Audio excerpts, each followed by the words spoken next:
What do you think? I redecorated. Isn't it so fresh? Isn't it so exciting? Don't waste our time with stupid questions. Let's get this over with. Very nice. Good, good. You're rip-raring to go. Gotta say, I don't hate it. Not at all. Well, Okay then, let's get this show on the road. thrills, chills, kills! Everyone, please, find your assigned seats. That voice is gonna kill me. It's gonna be the death of me. And so the curtain opened once again. A deadly judgment, a deadly deception, a deadly betrayal, a deadly riddle, a deadly defense, a deadly faith, a deadly class trial. Yeah, sure. Is this really already stream number 5? Damn. Alright, so we got skills to pay the bills. Increase bullet capacity. Effective during the bullet time battle. What do you mean bullet capacity? Wouldn't having more bullet... Wait, is the bullet time battle when, like... you need to shoot the specific thing with the specific thing in order to get furthered? Isn't that what it is? Or is that something else? That's non-stop debate? Oh, okay. Increases damage to the opponent whenever a statement is destroyed, affecting during the bullet... Oh, the bullet time battle is the last thing?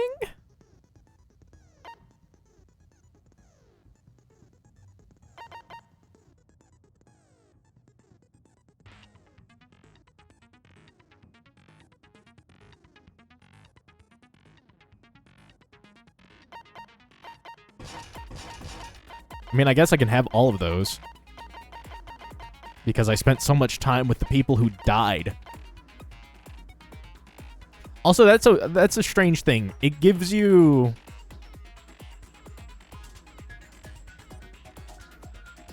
So I spent time with Sayaka and I got more skill points. Right? To allocate. Which makes me think that the people who are going to die will just give skill points? Or at least the people who die early.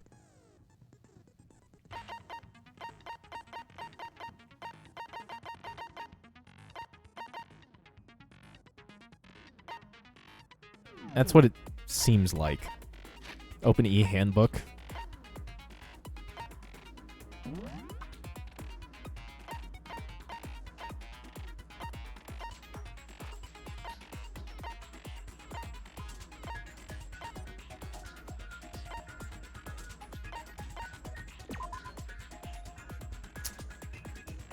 Really unfortunate.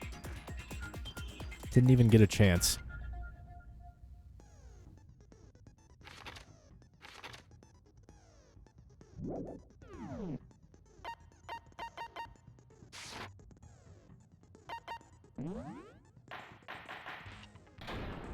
All rise for the guitar of liberty. Let's begin with a basic explanation of the class trial. So, your votes will determine the results. Yeah, we know. If you can figure out who done it, then only they will receive punishment. But if you pick the wrong one, then I'll punish everyone besides the blackened, and the one that deceived everyone else will graduate. Yeah, we got it. Okay, then. So, first off, let's talk about the murder weapon! Uh-huh. First, we have to make clear what was used to deliver the fatal blow.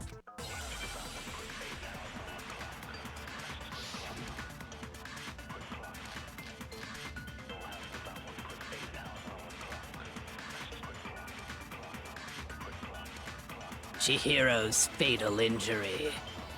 It appears it was a head wound. According to the Monokuma file, the killer used a blunt instrument. But what kind of blunt instrument could it have been? I bet it was an iron pipe.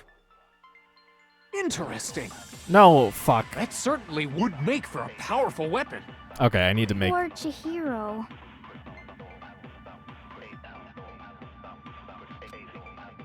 I just need to... Chihiro's fatal injury. It appears it was a head wound. Yeah. According to the Monokuma file, the killer used a blunt instrument. But what kind of blunt instrument could it have been? I bet it was an iron pipe. No, that's wrong.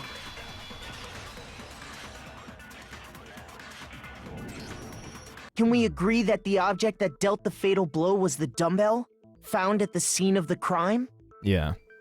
It was covered in blood, and there was nothing else at the scene that could have caused that kind of injury. And the wound on the victim's head is consistent with the shape of the dumbbell. You are a detective. That's your fucking ultimate. There's no way you would know that otherwise. As far as I'm concerned, there's no mistake and no room for doubt on this one. You looked at her head wound? Yay! That's so creepy! Ellipses. If you don't mind, I will proceed from here. Let's move on to discussion of the culprit. Byakuya, you fucking killed her, alright? Although, I believe the criminal behind this heinous act is already quite clear. Yeah, you pinned it on Toko. What? For real? Chihiro's killer is the fiendish serial killer, Genocide Jack. Genocide Jack, the fiendish serial killer. Did he really kill Chihiro? A new element has been added to non-stop debates. Would you like to hear more? Sure.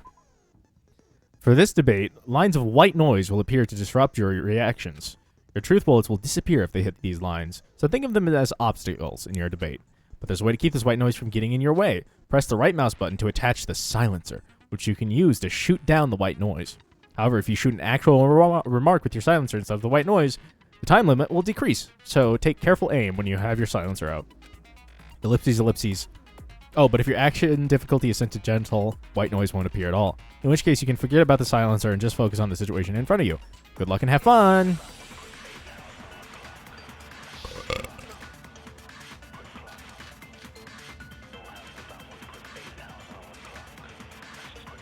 The culprit is Genocide Jack. I'm sure of it. Case closed, as far as I'm concerned. But that's impossible. Why? What makes it impossible? Well, I mean, come on. There's just no proof for it. Hey, so, speaking of Genocide Jack, I don't know who that is! Yeah, none of us know. The culprit is Genocide Jack. I'm sure of it. Case closed, as far as I'm concerned. But that's impossible. Why? What makes it impossible? Well, I mean, come on. There's just no proof for it. Oh, I see. Hey, It's getting so, bounced off by that. Speaking of Genocide Jack, I was I like, don't what know the who fuck that happened? is. I'm just stupid. Also, they said white noise, but it's not white noise. It's a fucking purple thing. The culprit is Genocide Jack. I'm sure of it. Case closed, as far as I'm concerned. But that's impossible. Why? What makes it impossible? Well, I mean, come on. There's just no proof for it. No, that's wrong.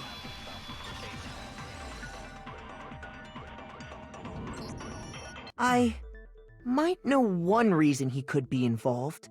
What? I found this file while I was looking around the archive in the library.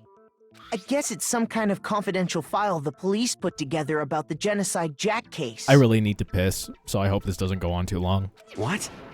That's kinda weird as shit, isn't it? What was something like that doing in the library? The why of it is probably more trouble than it's worth, so let's forget about that for now. More importantly, it outlines all the specifics of every Genocide Jack case in exceeding detail. Yeah, details that make it clear that Genocide Jack wasn't the killer. According to the file, there appear to be 2 defining characteristics in every Genocide Jack case. According to you, except there are 3, one of which you're purposefully not mentioning. The first is that a bloody message is found written at the scene of every murder. Oh, that's right. Boob lust. I'm just gonna hang on this for a while.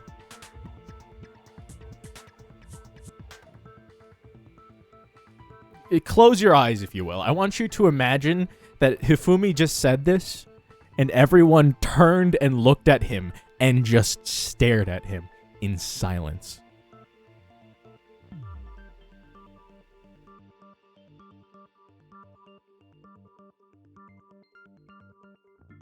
All right.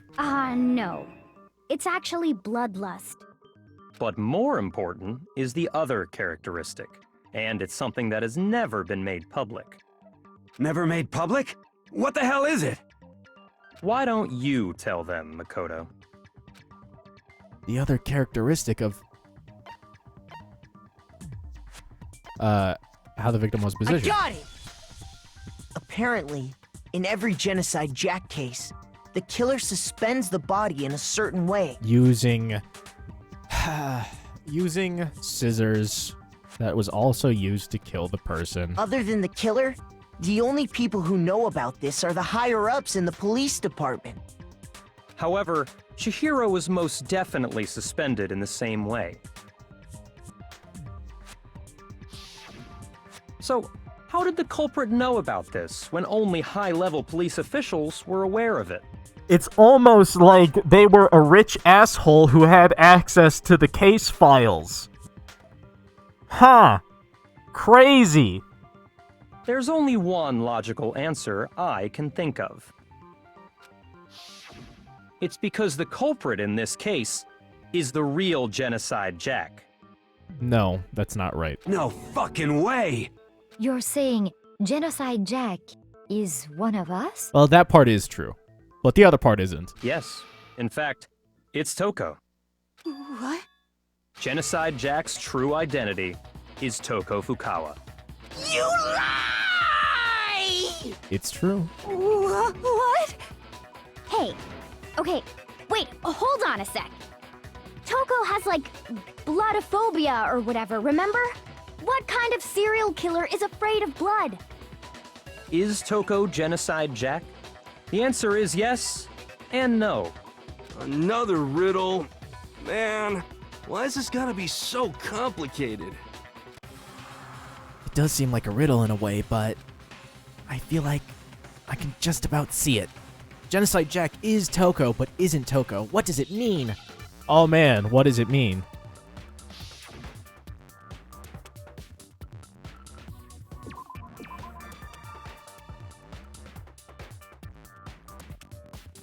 Huh?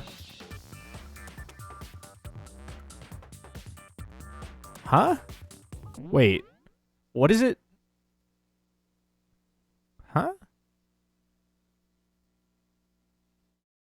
It's DID. Multiple personality disorder.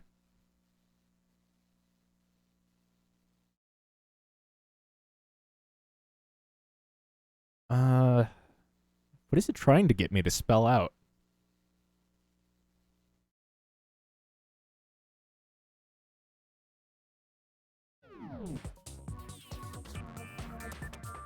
L? S?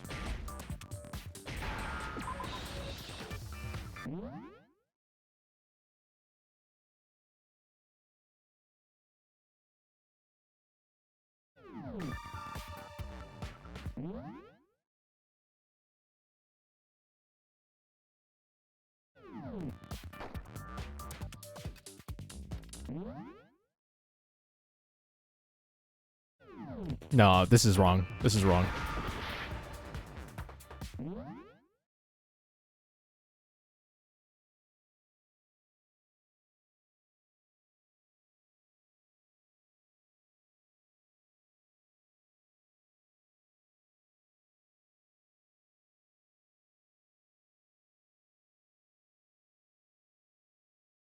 What's fucked?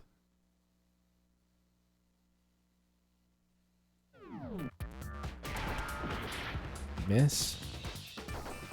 Is it C? Oh, it is. Wow. Now I understand. I can't. Wow. Is it because Genocide Jack has a split personality? That's really fucked up. And honestly insensitive. It was a different time. They didn't know. It was a different time. Huh? I think I read that somewhere in the file, too. They thought that the suspect might have, what did they call it? Dissociative identity disorder. Oh, okay. But still, to go and say that about Miss Fukawa is... Perfectly acceptable. Toko's strange behavior after seeing the body is proof enough that she has a split personality. At least one. The one thing that shows Toko could have split personality behavior has to do with her behavior. Her behavior changed. I got it! You're talking about how she started acting totally different than usual, right? That's right. Think back. She fainted when she saw Chihiro's corpse, and then, when she woke up...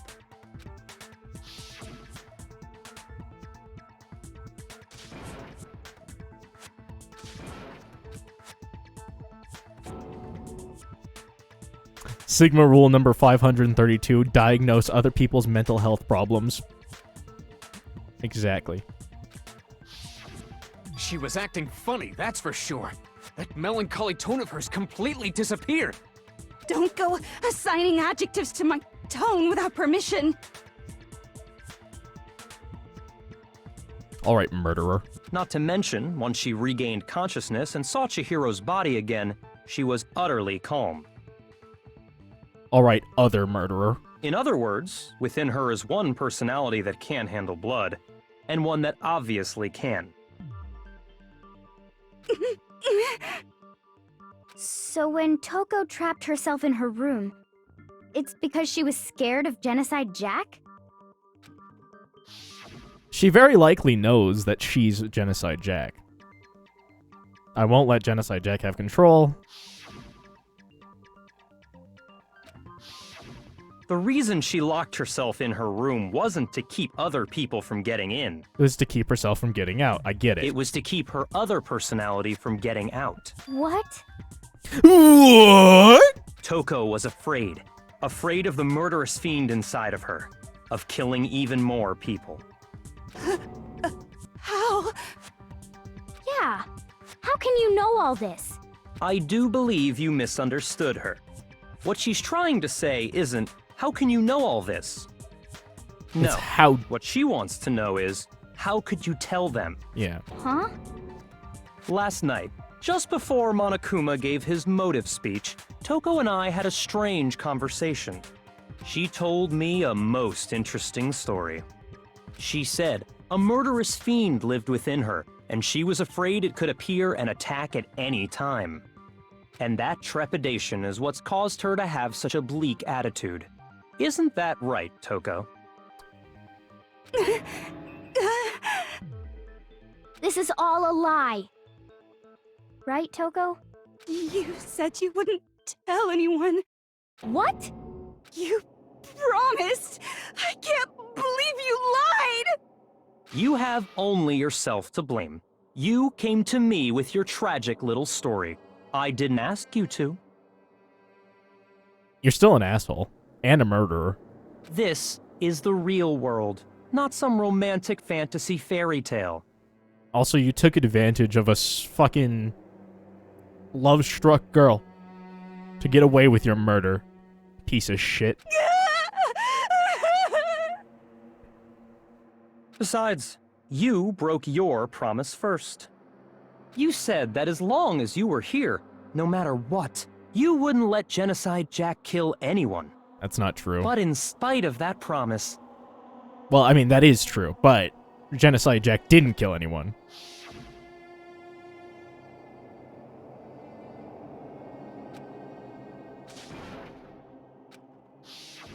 You said if I kept my promise, you would go out with me. That's the only reason I promised.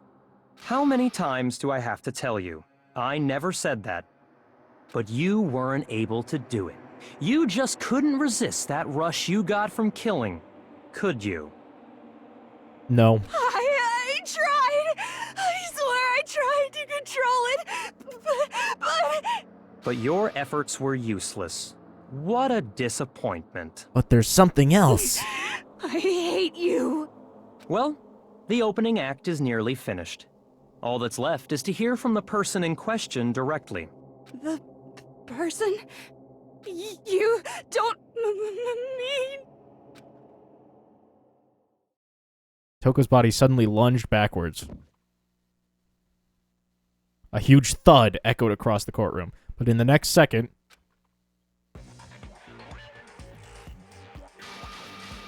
Well, hello there! Is it me you were hoping to see? Nice tongue.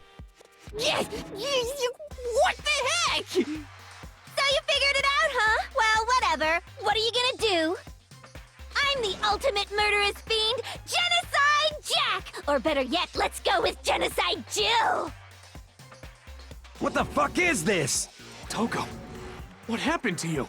Not Toko. That's a loser name. And what happened is a textbook split personality.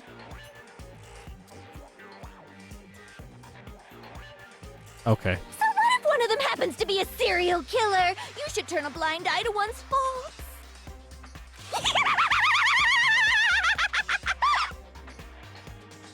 She's so intense. Annoying. Like they say, sound in murderous mind, sound in murderous body. This one is so different from the one we've come to know. Yes, well, the world is composed of a front and a back, you know. Got you, base. Just like how every inning has a top and a bottom, or how in the depths of every truth lives a little lie. Now that's pretty true. Behind every dark and gloomy soul lives another that shines as bright as the sun! Yeah, okay. This is the murderous fiend? Genocide Jack? This is beyond insane. Miss Jack, Jill, can I ask you a question? What's up? Some of us think you might be the mastermind behind our entire situation. What are your thoughts on that? Well, I'll tell you. I am the mastermind of all masterminds! Just kidding! Then it's not true? Of course it's not true! How dare you try to link me to that creepazoid? And another thing, the police and government and society in the outside world are totally powerless! Makes you say that. Huh? I mean, they just let this idiotic, bloodthirsty maniac go buck wild all over town! Sure, I'm a bloodthirsty maniac, but life is pain, right? To live is to hurt other people. Life is pain, but so is death. It's a necessary evil if you want to survive. The act of living itself causes pain for everyone. Yeah. Just kidding again! No, that was kind of right. Hit the nail on the head there. Ellipses. This should be enough to convince you. This murderous fiend is responsible for Chihiro's death. There's clearly a motive, so there should be no doubt. A motive? Yeah, what motive, dipshit? There is no motive. Remember what Monokuma told us? If someone didn't murder and graduate within 24 hours, an embarrassing memory or secret would be revealed. Well, let's assume that Toko's secret was about Genocide Jack. If a secret like that came to light, Toko's life would have undoubtedly been forever ruined.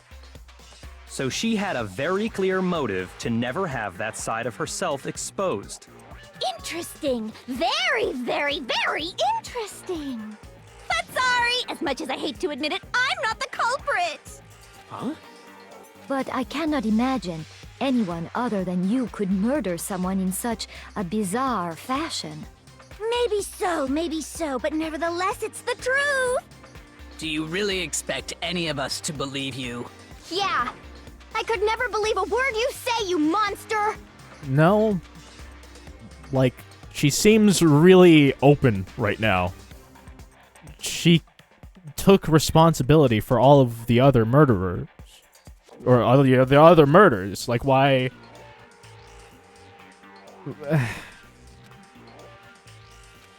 Maybe she's totally right about that, but something's still bothering me. What she said. I need to get some more details about all of this.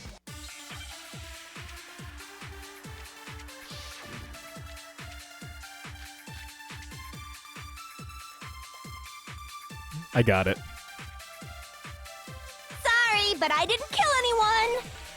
You say that, but do you really expect any of us to believe it? Perhaps if you had an alibi, that would change things. Oh, an alibi, huh? Now we're talking! When you compare your past murders to this incident, the modus operandi matches completely. What more proof do we need? I fucked up. Give it up. You killed her. It's the status of the dead body. I got it. Sorry, but I didn't kill anyone! You say that, but do you really expect any of us to believe it? Perhaps if you had an alibi, that would change things. Oh, an alibi, huh? Now we're talking! Now we're When you talking. compare your past murders to this incident, the modus operandi matches completely. No, that's wrong.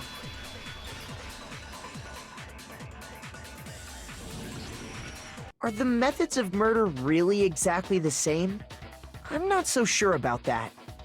I think there's a slight difference between the Genocide Jack cases and this one.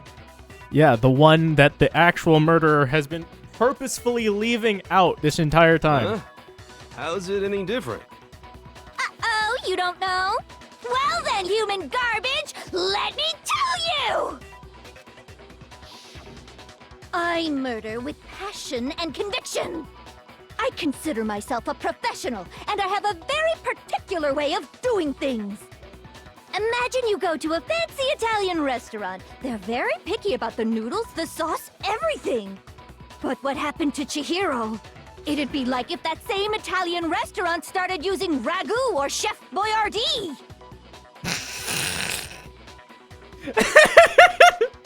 What a fucking way to describe that. Jesus. This is no creation of mine. Sponsored by Chef Boyardee. Let me rephrase that in a way that maybe makes more sense. There are two clear differences between the Genocide Jack cases and this one. There's one clear difference between the murders. The victim's fatal I got injury. it. For one, the cause of death is different. In the Genocide Jack murders, all the victims were killed the same way. According to the case file, they were all apparently killed with a pair of scissors. But Chihiro died from a blow to the head, right? Ah, yes. That is remarkably different from the other murders. Shut the fuck up. Wouldn't it be strange for someone who kills the same way without fail to suddenly change their method? And there's more. One more conflicting detail. That's right. In my recipe of murder, if the bloody message is the tortellini, then the arrangement of the body would be the pesto sauce. Could you please stop comparing killing people to cooking? So, are you saying the other difference has to do with how the body was arranged? Yeah, the body is usually pinned to the wall, not hung.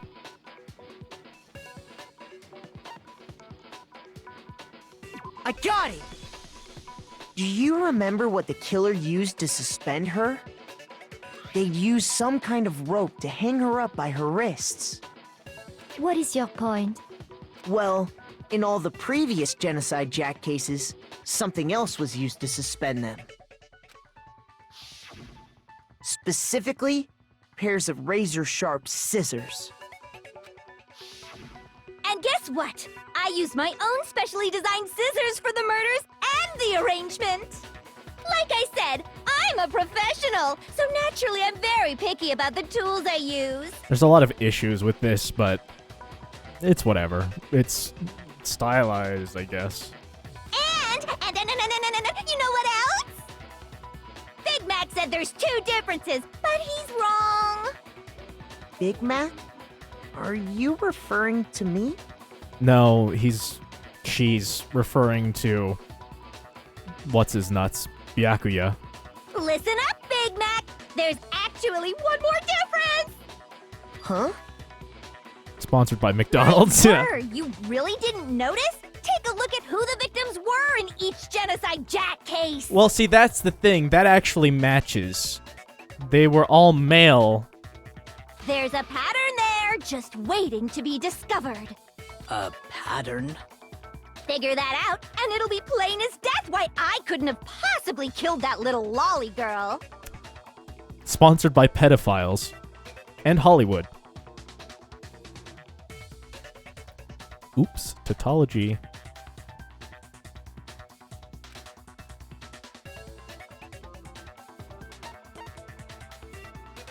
I got it! Is it because Chihiro was a girl? Bingo! Bullseye! Right on the money! What are you talking about?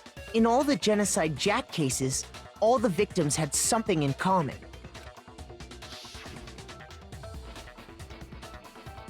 It's all dudes' names. They were all guys? That's right! The people I kill with such passion and conviction are all adorable little men! I can't believe I said it! I'm so embarrassed! Jesus fucking Christ. The hell is wrong with you? I can't help it! I'm just a full-throttle boy-on-boy fangirl, and the mopey side of me just hates it. But now I'm on the fast track to becoming a full-fledged fan madam! I want to die. So since Chihiro was a girl and not an adorable little man, you wouldn't kill her? Would an Italian chef suddenly start making ramen just because they're both noodles? Don't be stupid. Again. Food. I have too much passion and conviction to cross that line. That's the absolute reality of the one and only. We get it. You've clearly explained your hobby and your philosophy. But that's not all there is Sponsored to by it. Top Ramen. By Nissin. And the other one. It's a different matter entirely. When you're forced to kill in order to survive. Not quite, Byakuya. Quiet, lowly cur! Lowly? Cur? Yes. You're a lowly cur. So shut the fuck up. I would never kill for a reason as petty as mere survival. And if by some fluke I did kill to survive, Why would she bother to even go through all of that nonsense? why would I bother with the message and arrangement? It'd make me the obvious suspect! Exactly. That does make some amount of sense. Plus, whatever reason I have for killing, I would never leave out my prized scissors. Who would go out of their way to use a big, stupid, heavy dumbbell? Maybe you used the dumbbell because you couldn't find any scissors in the school? Except there are definitely plenty of things like scissors and scissors. Any scissors? I don't just use any scissors. I only use my own set of high-class envy of the entire world scissors! Okay, whatever. There still aren't any in the school. Are you sure about that? Da-da-da-da! Nice. She's fully equipped! That's right! So I can kill anywhere, anytime! Why would I resort to dumbbells or rope when I have my trusty scissors by my side? Okay. Go ahead, tell me I'm wrong! You can't, can you, gutter dogs, all of you! Not to mention, I have no clue how to tie a good knot. So rope's totally out of the question anyway. I have no idea what's going on anymore. Could such a heinous villain really be innocent? Don't get me wrong. She's guilty of a lot of things. But not Chihiro's death. But The body really was suspended, right? And nobody but the police knew about that. Well, see, that's the thing. There is someone. Yeah. That's why we figured it had to be the real deal and not some copycat killer or whatever. Actually, hold on. There is one person.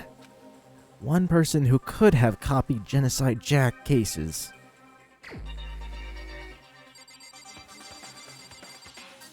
Where is he? Here's my answer. Byakuya, it's possible you could have found out, isn't it? You'd have no problem gaining access to classified government documents or internal police records. Plus, you'd already looked through the Genocide Jack file before this all happened, hadn't you? Are you saying Mr. Togami did it? Stop using people's last names, fuckface. Ellipses. Then, the reason he pushed the theory of Genocide Jack being the killer so hard was To frame Toko. because he wanted to pin the crime on her. Oh my god. So, he rearranged the scene to disguise it and make it look like I put my stamp on it. The adorable glasses man was behind it all. Oh, I'm on fire! Well, Byakuya, what's your response? I see. So now the suspicion falls on me. Yes. Then I must ask, when would you say I began acting suspicious? Surely you must have an answer. Looking back and thinking about it now, the way you were acting right before we discovered the body was a little strange. And the locker rooms. They're suspicious. Very suspicious indeed. Wouldn't you agree? Huh? Suspicious? It seems nobody searched the locker rooms. Let's start with the girls' locker room. Oh, he didn't want us to see the boys' locker room. You wanted to go to the girls' locker room right away, right? But since you're a guy... I should have naturally thought of the boys' locker room first. Is that what you want to say? The victim was Chihiro, a girl. Hence why I said we should check the girls' locker room. Nothing strange about that, I'd say. On the contrary, there's something very strange. Okay then, what's so strange about it? We didn't know it was unlocked and that it was okay to go in. Go ahead, share with the rest of the class.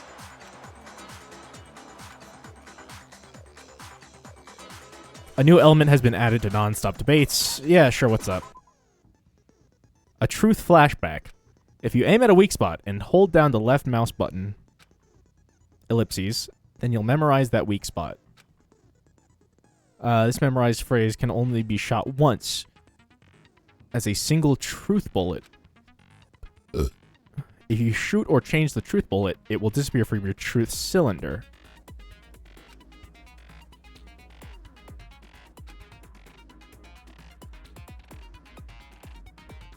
If you don't seem to have the answer to a lie or contradiction in your loaded truth bullets,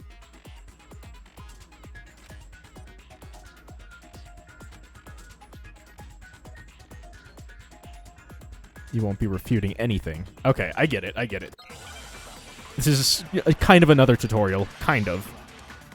It's slowly getting rid of the training wheels. So, you said Byakuya was acting kind of weird before we found the body. But he was acting weird... how?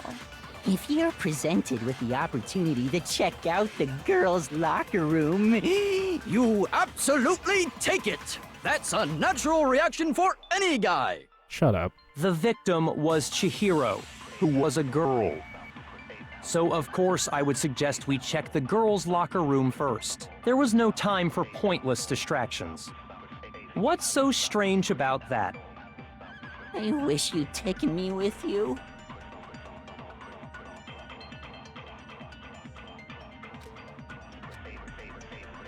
So, you said Byakuya was acting kind of weird before we found the body. But he was acting weird... how? If you're presented with the opportunity to check out the girls' locker room, you absolutely take it! That's a natural reaction for any guy! The victim was Chihiro, who was a girl. So, of course, I would suggest How do you do we this check the again?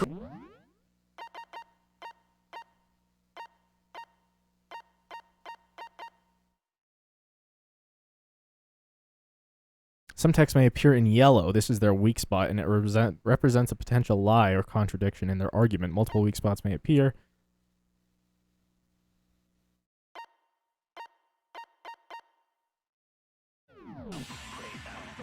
There was no time for pointless distractions. What's so strange about that? Oh, memorize weak Wish you'd spots. taken me with you. So, you said Byakuya was acting kind of weird before we found him, but he was acting weird. If you're presented with the opportunity to check out the girls' locker room, That's a natural reaction for. The victim was Chihiro, who was a girl. So, of course, I would suggest we check the girls' locker room first. There was no time for pointless distraction. What's so strange about that? I wish you'd taken me with you. Huh?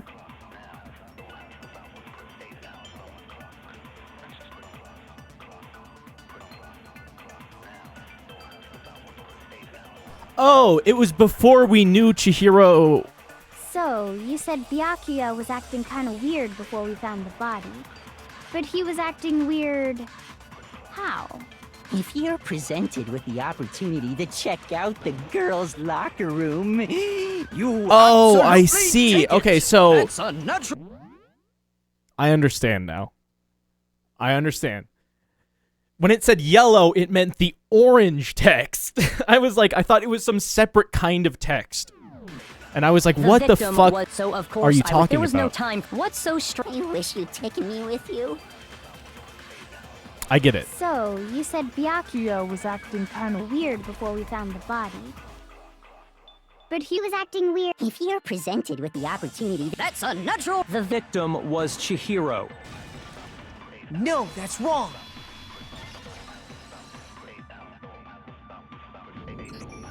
I'll tell you what's so strange about that. We didn't know who the victim was yet. Because up until we actually discovered the body, we couldn't have known who the victim was. So your claim that you went to the girls' locker room first because Chihiro was the victim doesn't hold up. I see. That's a good answer, I must admit. Interesting. Very interesting indeed. But your reasoning is still too weak. Huh? What's wrong? Is that it? Surely you've got more than that. Go ahead. Show us. What's with Byakuya's attitude?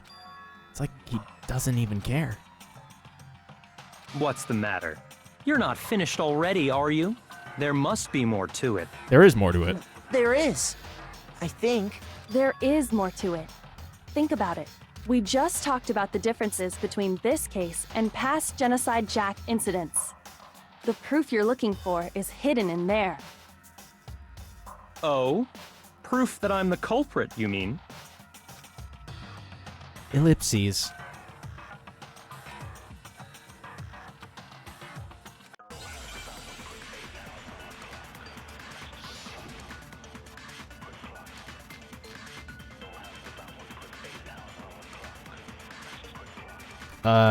Okay. What? The difference between the cases? You want me to explain it again? When I want to kill, I use my very own special scissors. And I use those same scissors to arrange the body. But Chihiro was suspended with... It was some kind of rope. Was it not? That's right. It absolutely was. No. Then there must be something very fishy indeed about that rope. Hey, Byakuya, where'd you get it from, huh? I'd never seen That rope before in my life. Nope. No, that's wrong.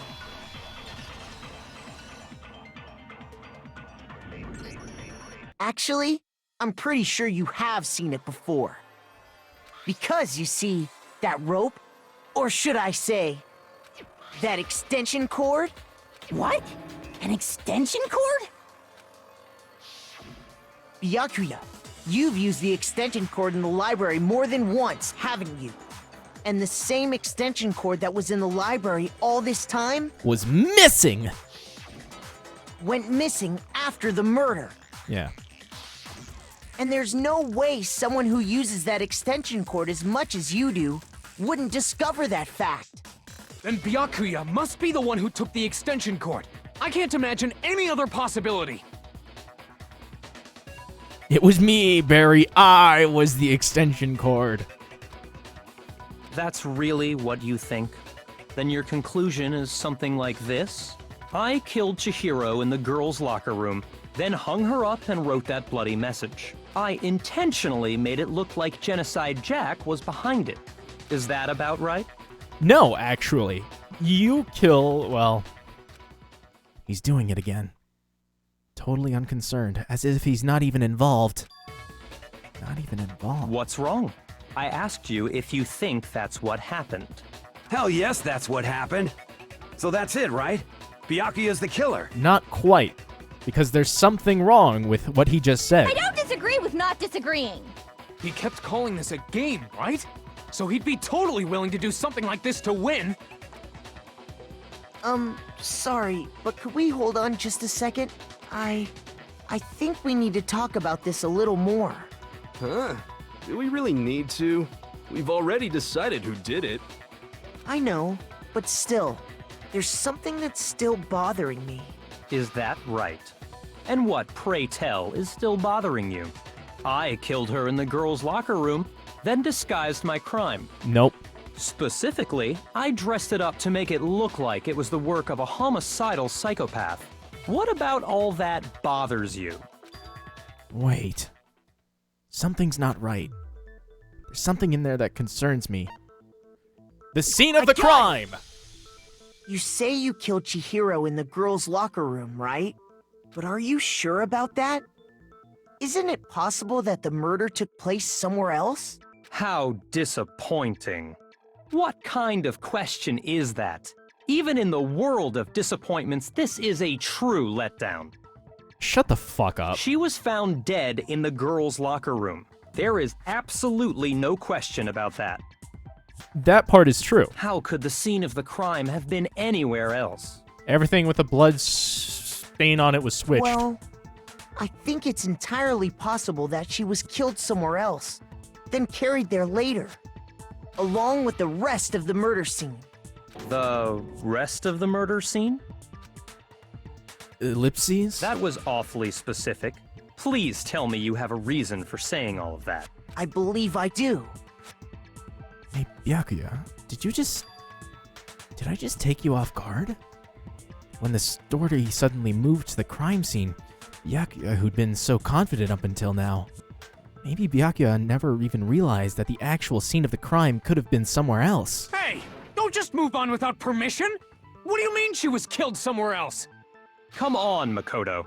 If there's any chance the murder took place somewhere else, let's see the proof. The proof is in the pudding. And by pudding, I mean cum.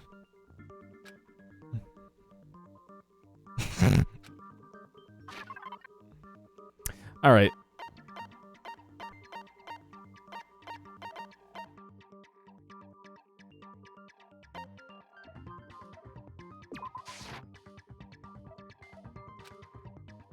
Oh, I guess that's not enough.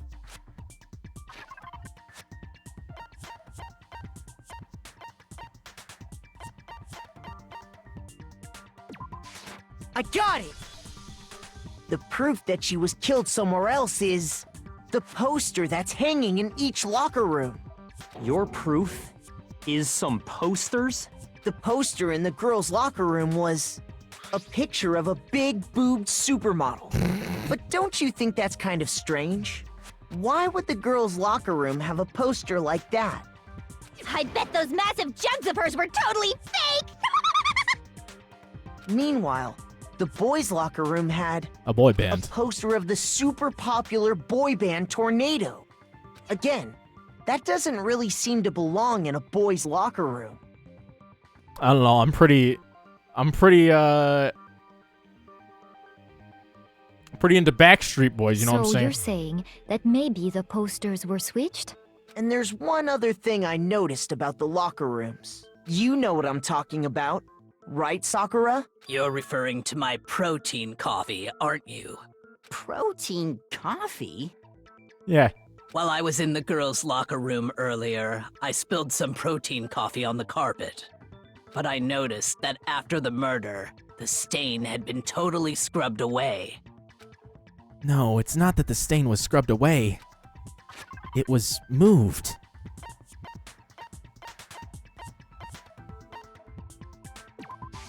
I got it!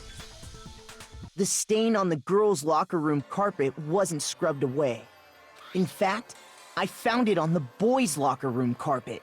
That's definitely the stain from my protein coffee. Then, does that mean that the carpets were switched too?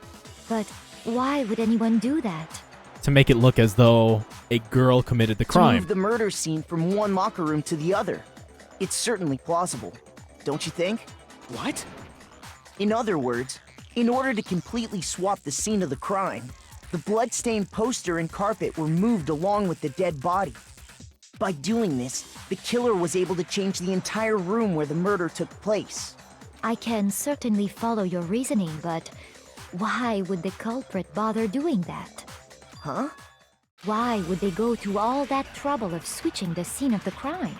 Actually, an even bigger question.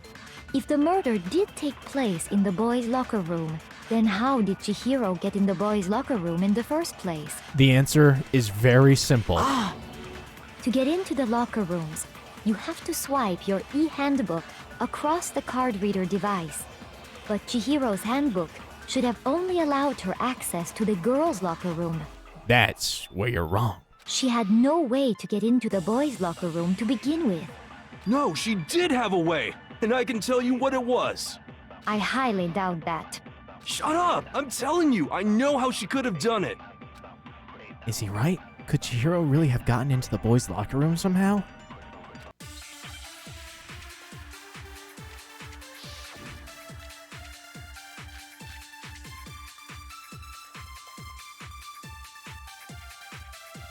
Is it really possible?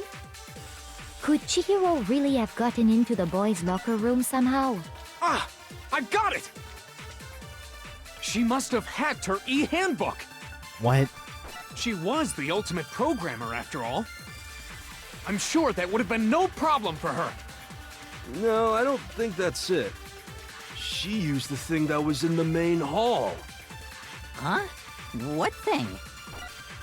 I'm talking about Leon's handbook, of course. Nope. No, that's wrong.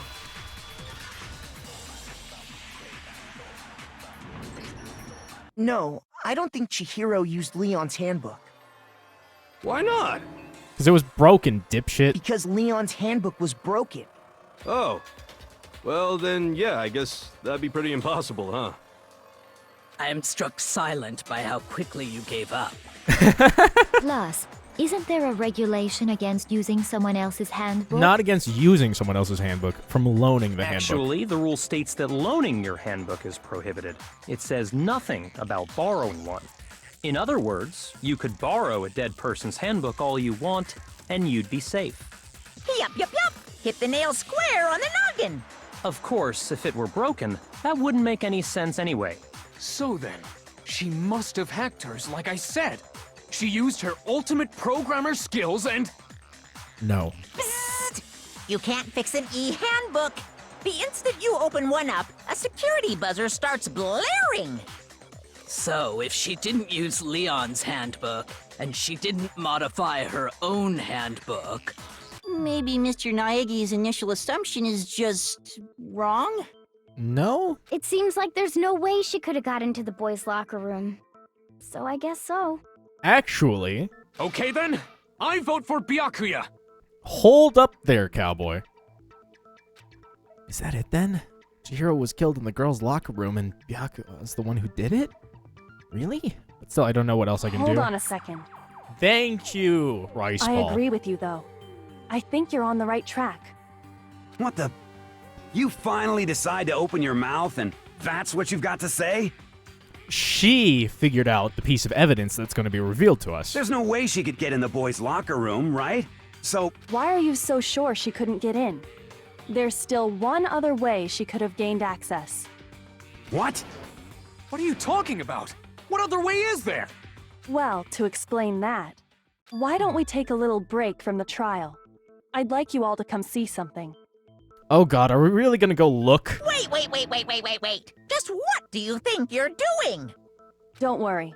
This'll make the whole trial more exciting. I'm sure that thought must please you. Exciting is one word for it. It'll make things more exciting? Well, all right then. I declare an official class trial recess. Huh? For real? Now then, what is it you want to show us? It better not be boring or I'll be very unhappy. Oh, I have no doubt it'll meet your lofty expectations. So, shall we go? So before I even knew what was happening, the class trial had been put on hold. We headed off with Kyoko in the lead. And where she took us was the body? Yep. The girls' locker room? We've already searched this place top to bottom! What are you trying to pull, Missy? I'd like you to examine the victim's body one more time. You want to check it again? Be sure to examine the entire body very carefully. Take your time. Examine her carefully? Like using our hands? No way! It's probably best if I don't run my hands all over a girl's dead body. It's not that I'm creeped out or anything, it's just based on religious grounds, you know? Very well. I'll do it. But you're a girl. You shouldn't have to touch a dead body. Just let one of the boys do it. No, it's okay. I think Chihiro would rather have a girl examine her. So just leave this to me. Thank you, Sakura. Sakura? What is this? Some kind of secret girl-on-girl action? Is that what you two are about? That's not it at all. Stop screwing around. Okay, here I go. I'm sorry, Chihiro. Please excuse the intrusion. Putting her hands together in a brief prayer, Sakura then began to quietly examine her body. Be sure to check her entire body, and I believe we will solve this particular mystery. Her entire body? I know you say that, but... What? This is... What is this... What is it? And there it is. Not possible. It's not possible. Sakura's eyes were staring wildly at Chihiro's lifeless form. Her massive frame trembled. This girl is what? Is a boy! Ah, I see. So she was actually a he. Interesting. Thank you for confirming this fact. And that is the piece of information that I was spoiled to. What? You're joking, right? I wouldn't joke about this. Then it's really true? Chihiro was a guy? Oh, what? You guys didn't know? Heck, I knew that right off the bat. Me too. Chihiro Fujisaki was totally a guy.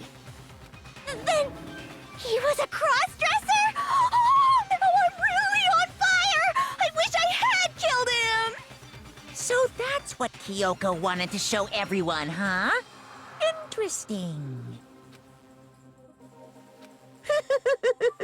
Yes, that certainly does make things much more exciting.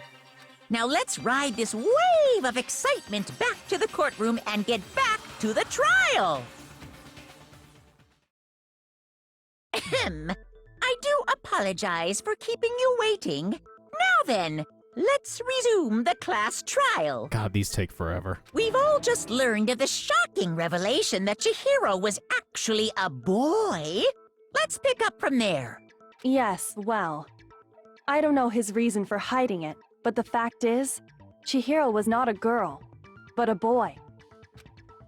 To think that Chihiro was actually a guy. The thought had never even crossed my mind. And because the victim was male, he would have had no problem gaining access to the boys' locker room. Assuming his handbook did, in fact, list his gender as male, then yes, that would be true. Of course his handbook said he was a boy. He dressed like a girl, but he was a boy through and through. So then, there should be no issue with Makoto's initial assertion. The victim was killed in the boys' locker room, and was then later moved to the girls' locker room.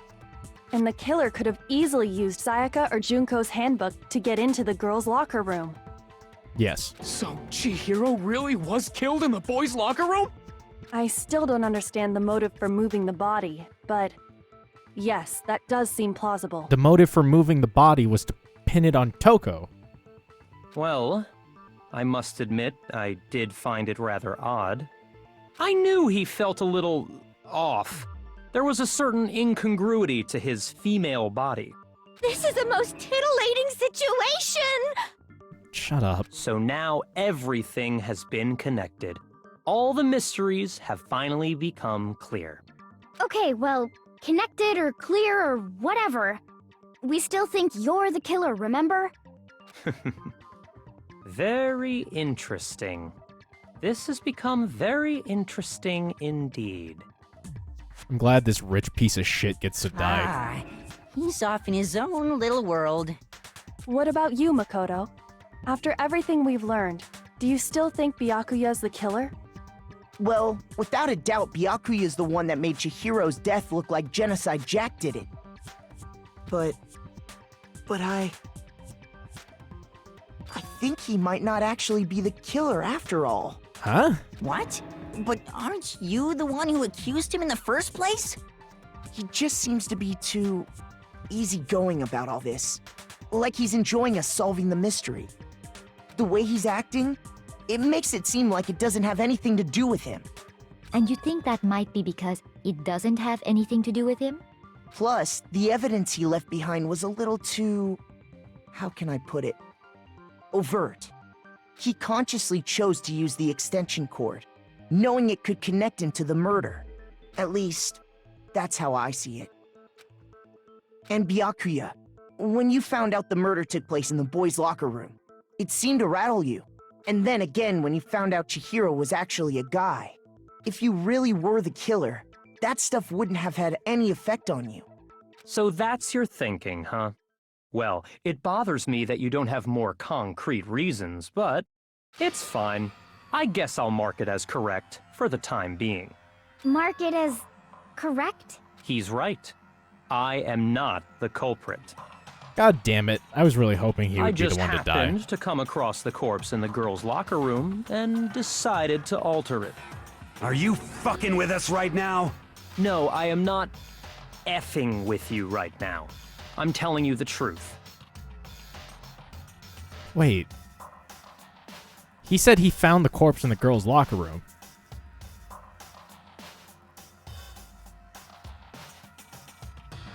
Well, I find it very hard to believe.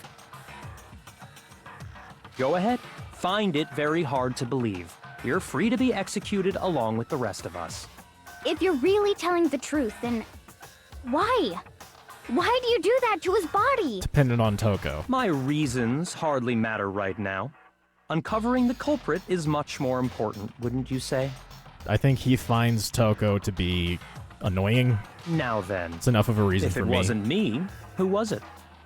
Well, I don't think I can say for sure without talking about it a little more. We're seriously gonna keep going? We're all good, aren't we? I thought it was clear Byakuya did it. No, I'm with Makoto. If there's any doubt whatsoever, we need to explore every possibility. Because if we're wrong, we all die here. That's true. Very well then. I'm with you too. Damn straight. Count me in. Do you not have a mind of your own? Of course I do. What am I, an ant or something? Oh. Anyway, let's discuss this all as a group one more time. We still have time to make our decision. That's very true. Our lives are all on the line. Excellent. Then shall we resume our game of hide and seek? But if Byakuya didn't do it, And who is the real killer? Who murdered Chihiro? Well, the killer is a guy. I got it! Since the crime scene was the boys' locker room, you would need a boys' handbook to get in. Leon's handbook is apparently broken. The killer would have had to use their own. In other words, it had to have been a guy.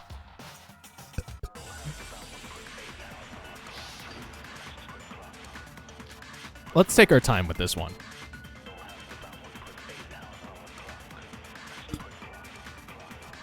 Isn't there a single clue that might lead us to who did it? Well, clues are one thing, but did nobody get a look at the killer? I'm sure if someone saw the killer, they would have said something by now. Perhaps someone saw the victim at some point. Even that might be enough for now. Yeah. All we need right now is any kind of new info. It's over. It's all over. You want to know who saw the victim? The killer. And only the killer. And it's not like they're just gonna turn themselves in. That was it. That was it. Game over, man. Game over. Yay! No! Not game over! Isn't there a single Did nobody get... I'm sure if someone saw the... Perhaps someone saw the victim at some... Yeah. All we need right now is any kind of new info. It's over. It's all over. You want to know who saw the killer? And only... No, that's wrong.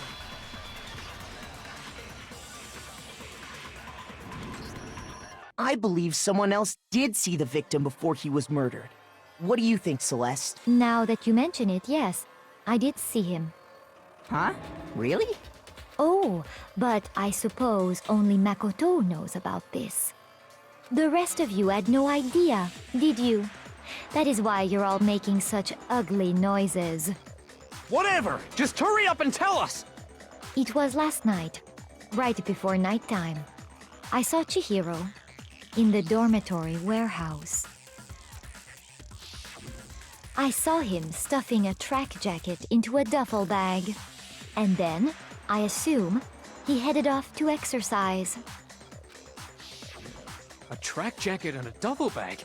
But we didn't find anything like that at the murder scene.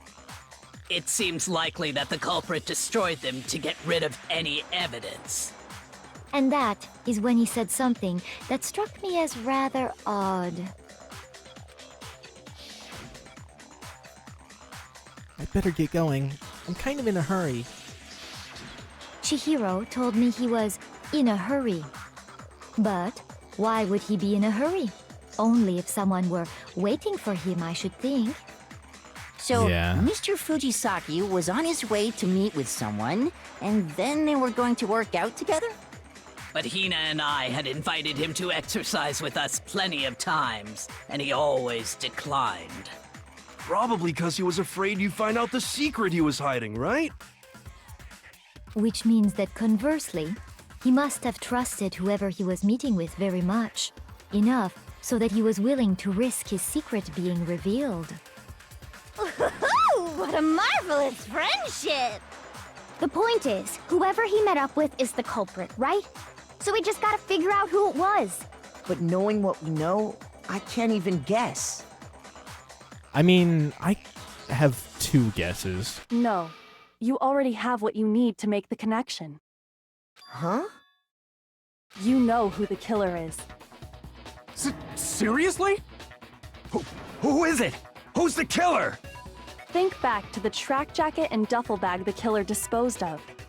Focus on the details of these items, and it should become obvious who was waiting for him. Are you sure about that? You really think we can figure out who did it based on two pieces of evidence that we don't have? What? You want to track down some fingerprints or something? Even if we had the equipment for that, we wouldn't know how to use it. As was noted, the evidence is already gone. There's nothing to get fingerprints from. Maybe, but we can make certain inferences if we just take the time to talk it out. Easy for you to say, but fine. Celeste, did you notice anything special about the bag or jacket? The bag was just a normal duffel bag from the warehouse. All the bags in there are the same, so I can't imagine what would make that one special. But what about the jacket? Well, if I remember right, there was a decent variety of tracksuits to choose from. Do you think there might be some connection between the culprit and Chihiro's jacket? Perhaps. Let's explore that and talk a bit more about the jacket he took. Does Chihiro's track jacket really hold some clue about the killer?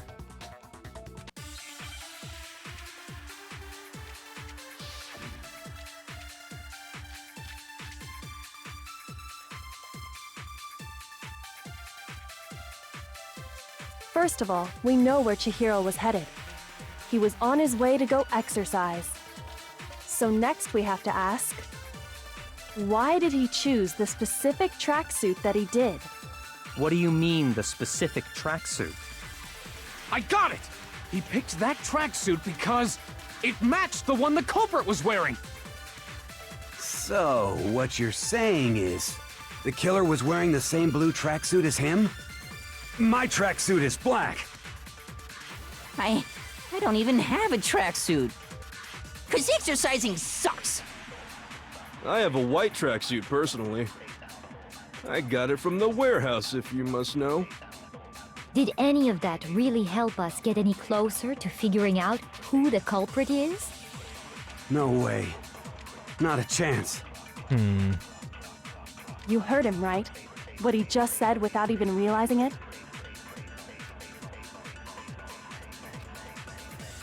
First of all, we know where Chihiro was headed. He was on his way to go exercise. So next we have to ask, why did he choose the specific tracksuit that he did? What do you mean, the specific tracksuit? I got it! He picked that tracksuit because it matched the one the culprit was wearing! So, what you're saying is, the killer was wearing the same blue tracksuit as him? My tracksuit is black! I don't even have a tracksuit. 'Cause exercising sucks! I have a white tracksuit personally. I got it from the warehouse, if you must know. Did any of that really help us get any closer? No way. Not a chance. You heard him, right? What he just said without even realizing it? First of all, we know where Chihiro was headed. He was on his way to go exercise. So next we have to ask, why did he choose the specific tracksuit? What do you mean, the specific? I got it! It matched the one the culprit was wearing! So, what you're saying is, the killer was wearing the same blue tracksuit as him? My tracksuit is black! I don't even have I don't a know. tracksuit. What? I don't get it.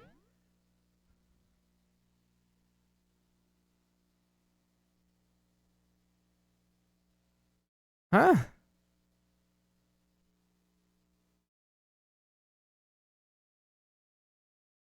I mean, I know who it was.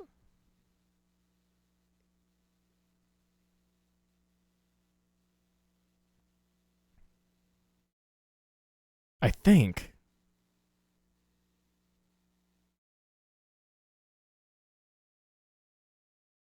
But there's something else.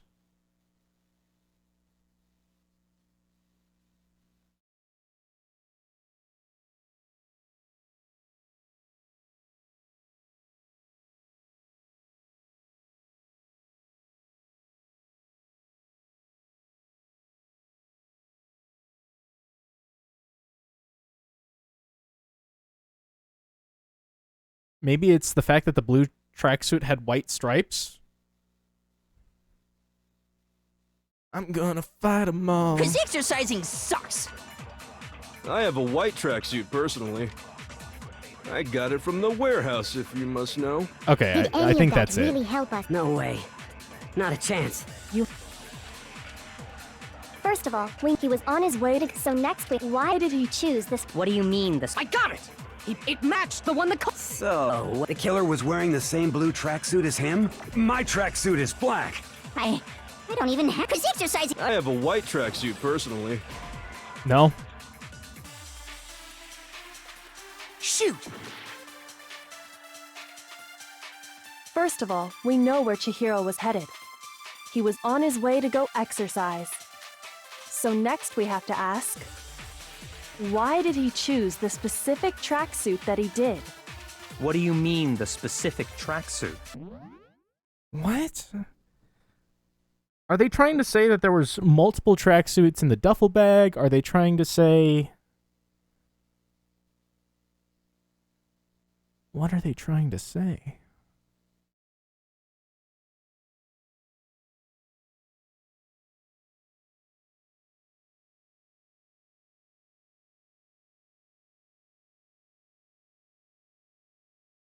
Let me just think about this for a little bit. So...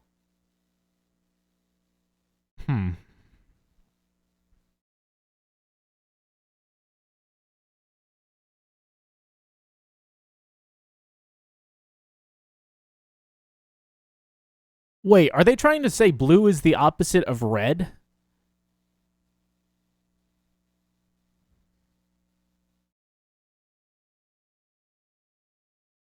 No, but the killer would have had to have been male.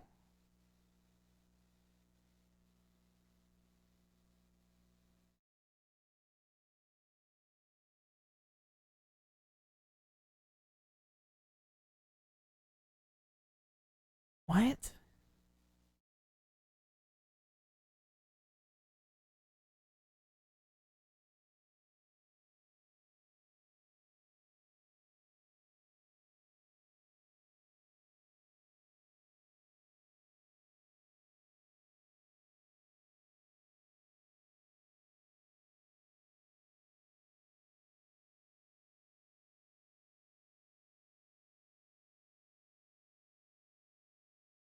Are they trying to say that one of the people is lying about their tracksuit colors? If so, how are we supposed to know that?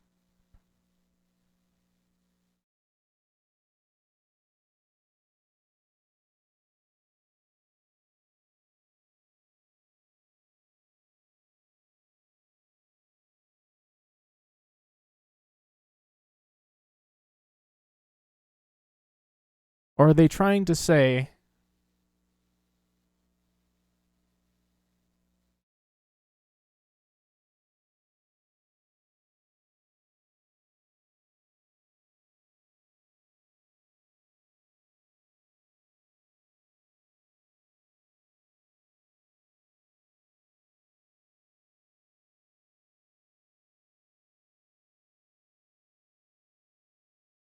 that it's not about the tracksuit?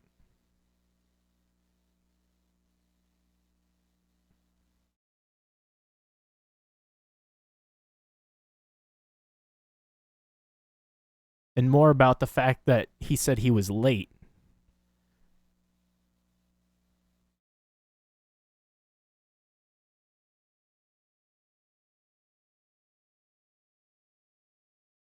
I need to go through the conversation one more time.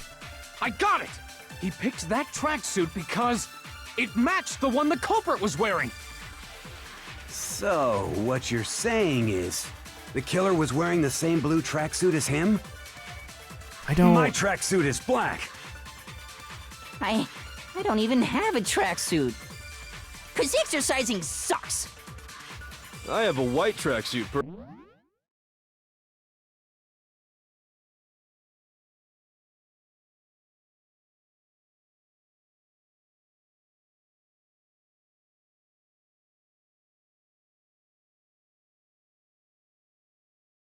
Or are they trying to say that fucking Psychic Man and What's-His-Nuts,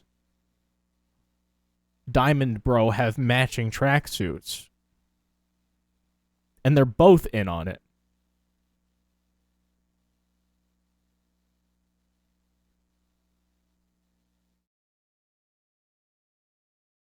What the fuck is happening? I got it from the warehouse, if you must know.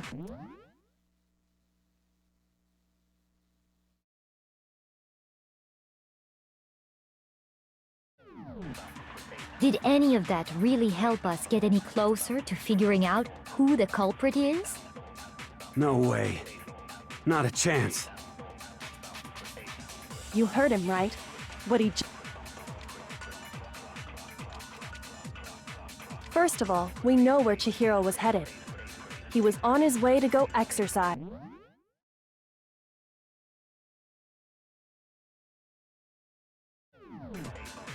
So next we have to ask, why did he choose the specific tracksuit that he did? What do you mean, the specific tracksuit? I got it! He picked that tracksuit because it matched the one the culprit was wearing!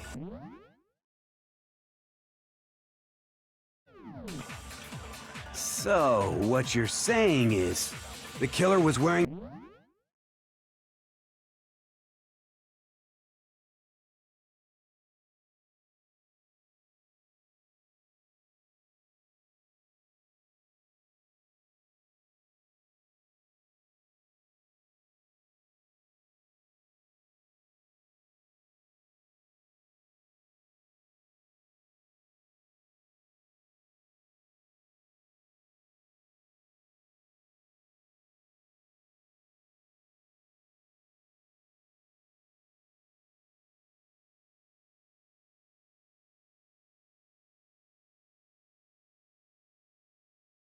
What?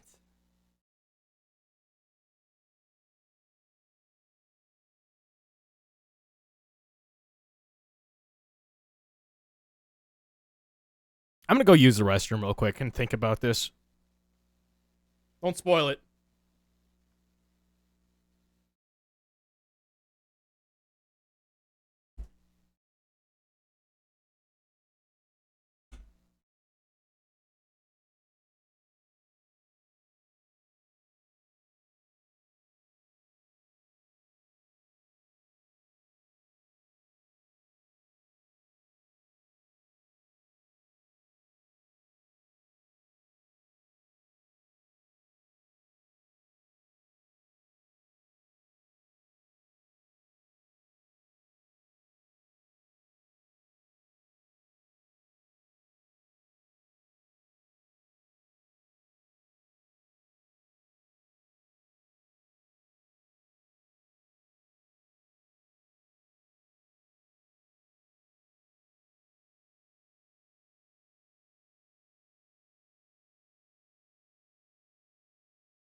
Are they trying to say he wouldn't be wearing a blue tracksuit? Because... What?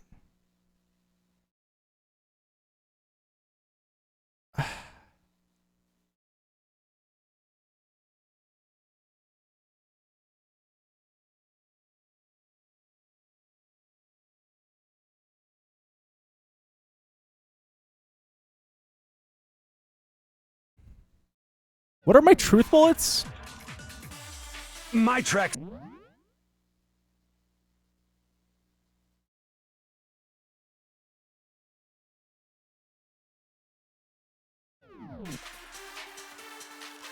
I don't even have a tracksuit. I don't... What?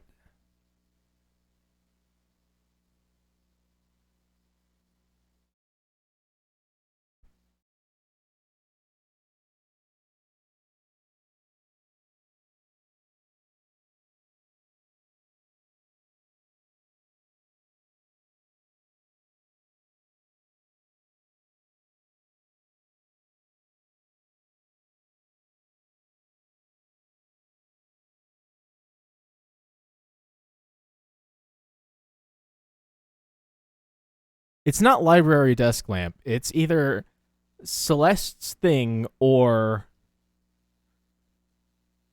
the stain, the carpet stain. But I fail to see where the carpet stain would factor in.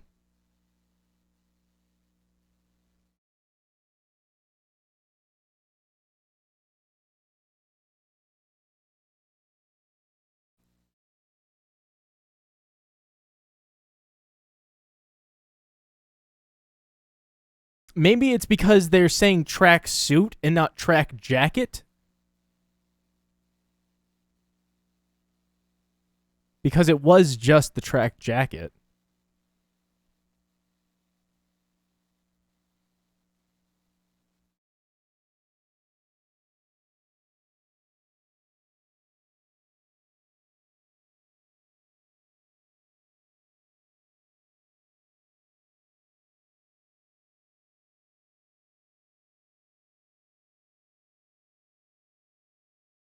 I'm gonna run out of time. All right. I'll try it. Cause exercising sucks. I have a white tracksuit personally. Um, I got it from the warehouse, if you must know. Did any of that really help? I guess this is my last shot.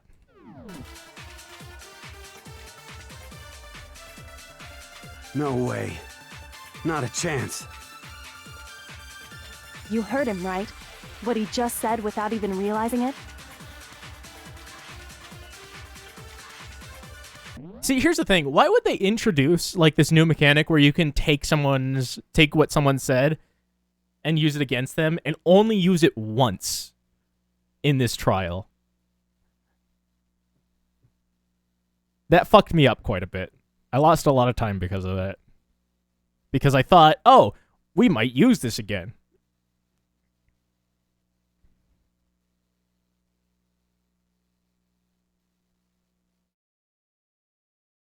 But I think maybe I get it now. He was on his way to go exercise.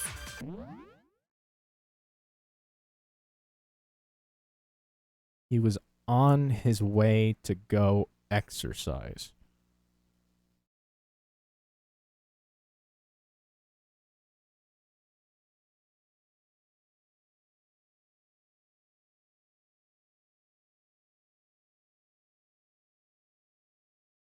I mean, I guess...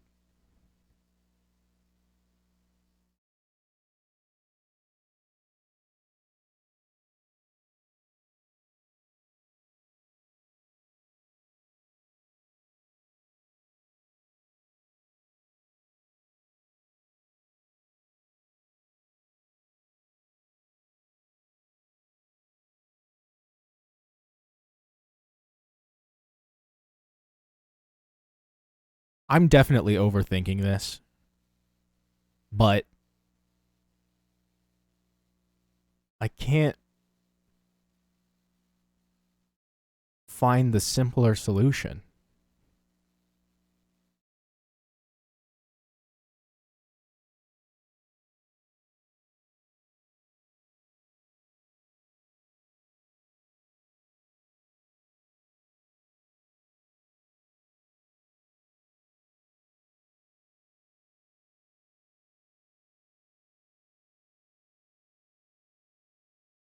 You're not subscribed in the first place, dipshit.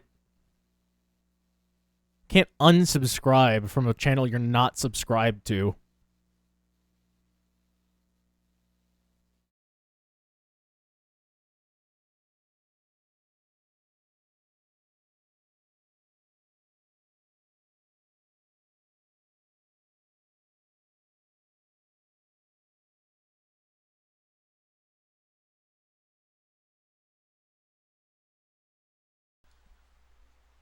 Oh no. Ball torture.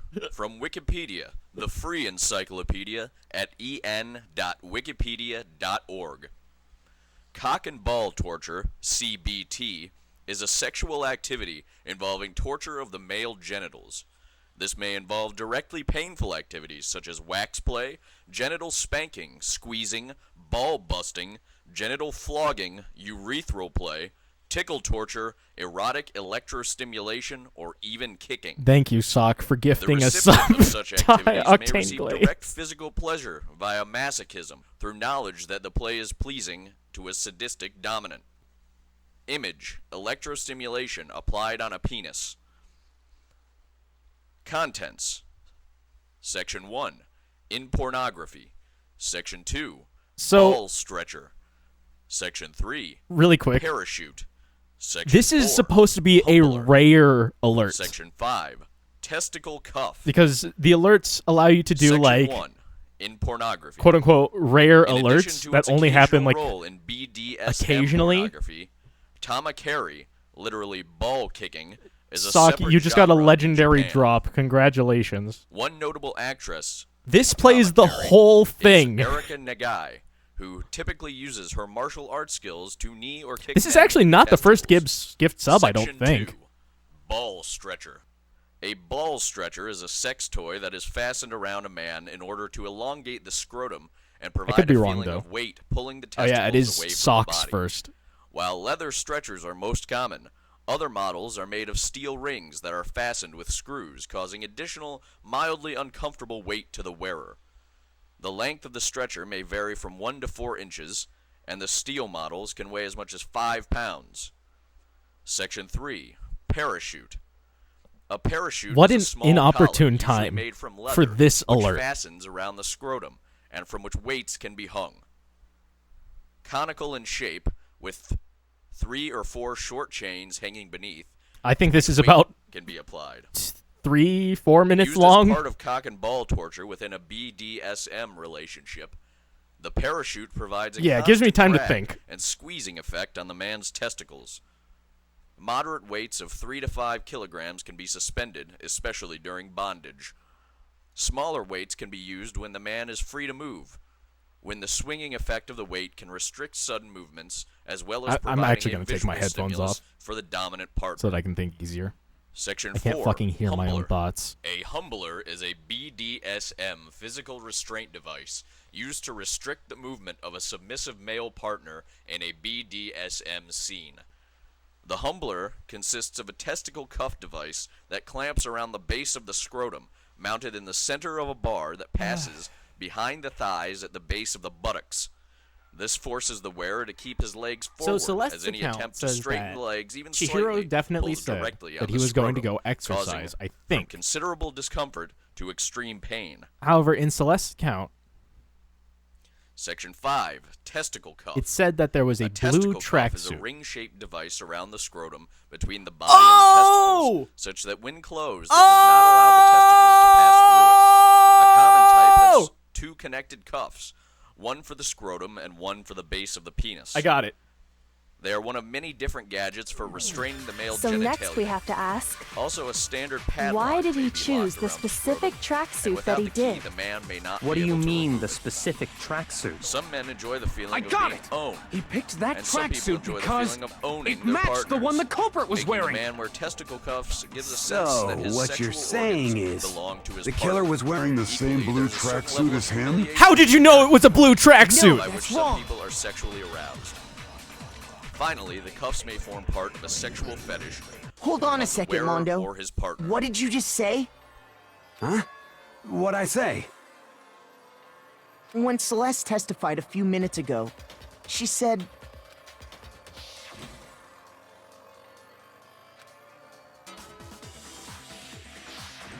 She never said anything about the jacket's color. So why did you say Chihiro's blue tracksuit? What are you... You just... Hey, Celeste, what color was Chihiro's tracksuit? As a matter of fact, it was blue. And before we began the trial, did you tell anyone that? The only one I told about any of this was you. See, I have forgotten that she didn't actually say the color of the tracksuit when she said that out loud. So that just didn't occur to me. Then, Mondo, how did you know what color Chihiro's tracksuit was? See, I knew it was Mondo because Mondo would be the only person that Chihiro trusted, right? Because Mondo, again, said, like, some flowery words to him. And she, like, or he, I guess, like, was like, oh, thank you, Mondo. You know, or whatever the fuck. But because I just... I'm sure he saw the clothes at some point in the investigation. Nope, none of us did. No, that can't be it. The bag and clothes were surely disposed of by the time we began our investigation. Then the only reason reason he could have known what color the tracksuit was is if he saw Cherry with it before he died. That's the only possibility. Cherry? Cherry? Are you talking about Chihiro? You're really bad at names, fucking genocide Jill. So, how about it? Did you see the tracksuit or didn't you? Nice tongue. Reminds me of a pig penis. Just by chance. I just happened to see it last night. No, he sorry. walked past me, and he was carrying the tracksuit in his hands. No, that can't be it either. According to Celeste's testimony, She stuffed the jacket in her bag in a hurry. It was almost like she was trying to hide it. And just like that, she was gone. when Celeste noticed it, Chihiro made a point of making sure the jacket was completely in the bag. If you just ran into him briefly, you couldn't possibly have seen what color the tracksuit was. Yeah. It would appear you've dug your own grave. Perhaps. But you handed him the shovel, didn't you? That's why you said what you did. Focus on the tracksuit and it'll be obvious who he met with? What a bunch of nonsense. Ah, now I understand. It was all one big bluff, wasn't it? Your true intention was to draw a slip of the tongue from the culprit. That's why you said you knew who did it, to put them on edge. That's right. However, Mondo was my target all along. I had my suspicions about him from the very beginning. But why? What made you so suspicious? That's a good question.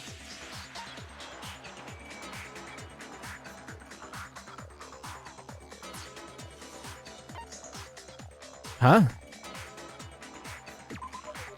There was a certain turning point. Maybe you didn't notice it, Mondo. You only called Guy, and after Oh, he was that killed, was it. once I picked up on that. Are you a witch? She's a witch! No, not nearly as frightful as someone capable of. Mondo, did you really kill Chihiro? Yeah, I noticed that too, actually, when he said dude, and I was like, oh, I guess Mondo either knows or that's a slip of the tongue. I didn't kill anyone! You've been all over me, judging everything I say, putting words in my mouth. What gives you the right to treat me like a goddamn criminal? Yeah! He would never do something like that! This is a false accusation! What makes you so sure, Taka? It's true. My reasoning on that is pretty shaky. That was fast. Well, this does present us with a problem. It seems we are all out of leads. My time has nearly come. What? That's what my little ghost friend is telling me. Oh yeah, that reminds me. Hifumi, weren't you telling me you'd found some evidence? Really? What kind of evidence?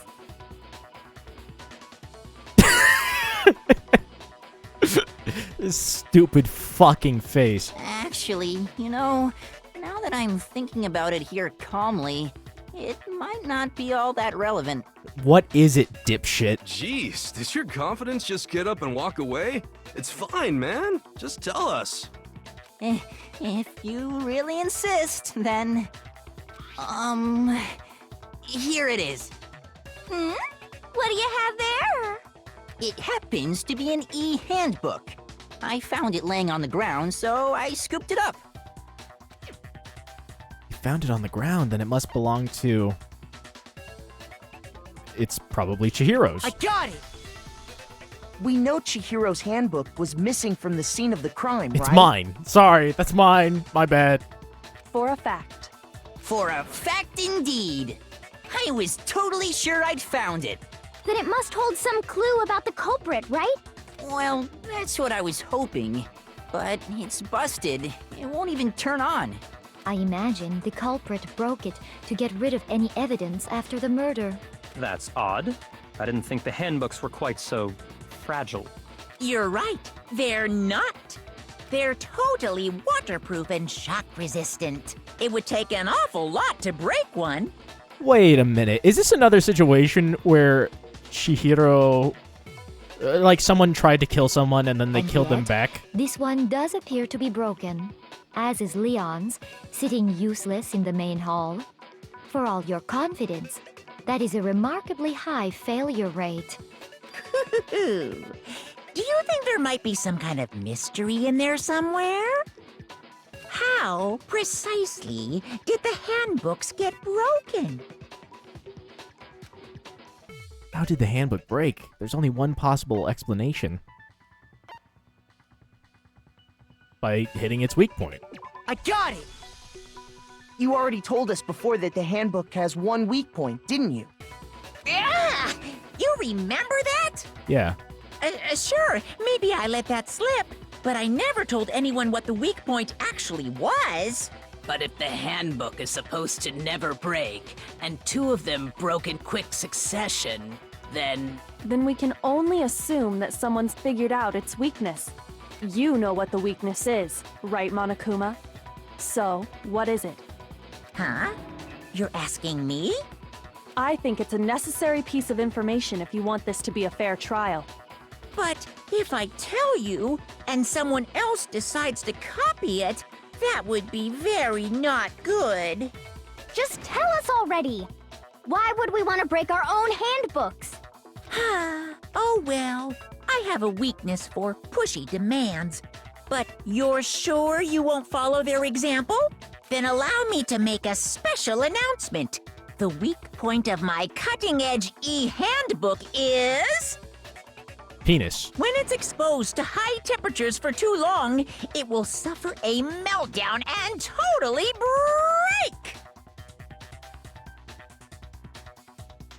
I knew it. Taka and Mondo are both the killer. I flippin' knew it! You knew it? Yeah, 'cause I found the handbook laying on the floor of the sauna. The temperature in the sauna can reach over 200 degrees. Strange how you don't get burnt, huh? It's because as your sweat evaporates, it creates a cooling layer of air around your skin. If the hot air of the sauna were somehow pushed directly onto your skin, you'd definitely get fried. That layer of air would get blown away. That's why you may feel a burning when you move around. So when you're in a sauna, make sure to keep nice and still. Wow, interesting. I learned one new fact today. That is a mere trifling speck of knowledge. Anyway, if you found the victim's handbook in the sauna, then the killer must have been purposely trying to raise its temperature in order to break it. meaning the culprit somehow knew its weakness. But how'd they find out? Monokuma said he didn't tell anyone, right? Well, guess what? Indeed. Quite the mystery. What if they found out by accident? What do you mean by accident? What if the killer took their own handbook into the sauna, not knowing its weakness, and it broke? They'd realize it was broken, of course, and it wouldn't be hard to figure out why. And once they had Chihiro's handbook, they knew they had an easy way to dispose of it. I won't say it's not possible, but who would have done something like that? Someone as stupid as I Mondo. don't know of anyone who took their handbook into the sauna. I might know someone who did. Whoa, seriously? I think the one who may have taken their handbook into the sauna was...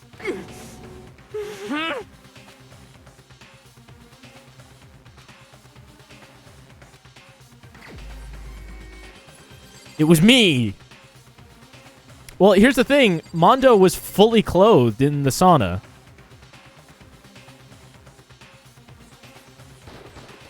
Here's my answer. Mondo, your handbook got broken in the sauna, didn't it? What? Why? Why do you keep accusing him?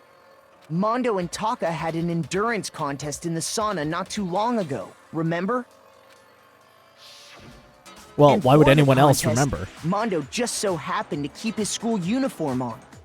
But little did he realize, he'd also left his handbook in one of his uniform pockets. And when it was all over, Mondo discovered that taking your handbook into the sauna could easily destroy it. No, wait, hold on. You've got it all wrong. He would never kill. I don't accept this. Show me the proof. The actual solid proof. Mondo, show us your handbook.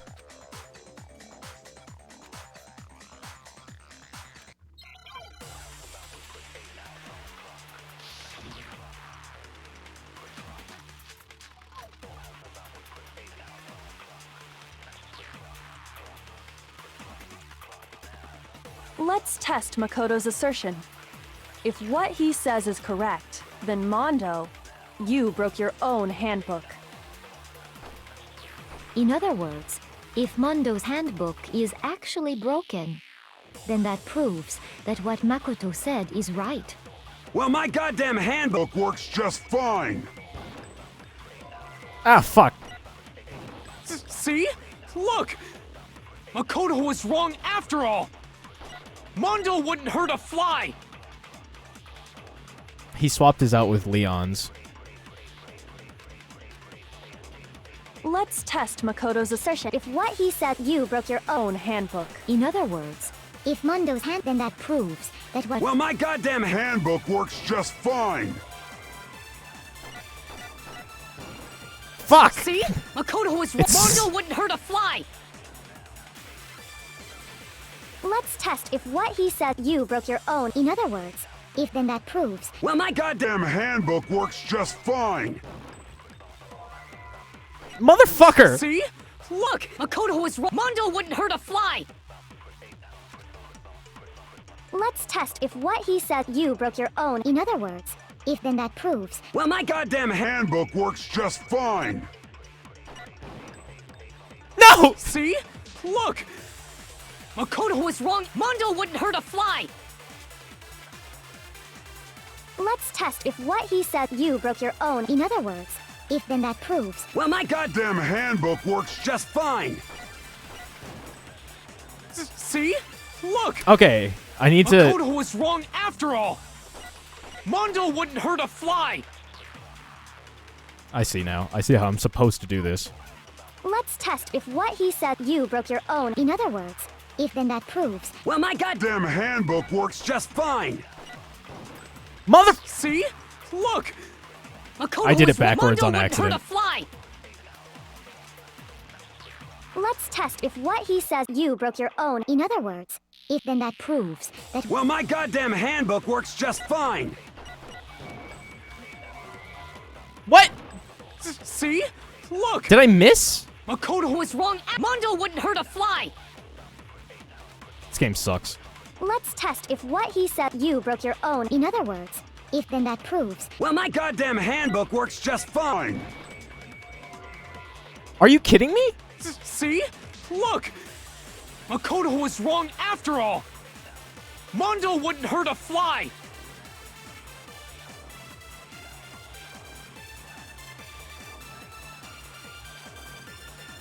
Let's test Makoto's assertion. If what he said, you broke your Own handbook.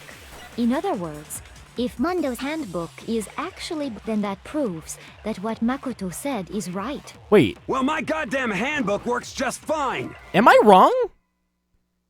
Did he not swap his handbook out with Leon's?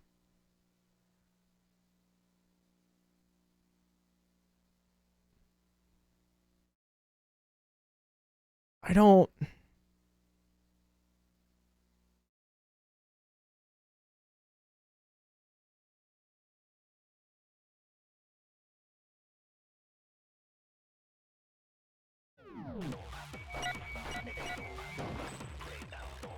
See? Look! Makoto was wrong after all! Mondo wouldn't hurt a fly!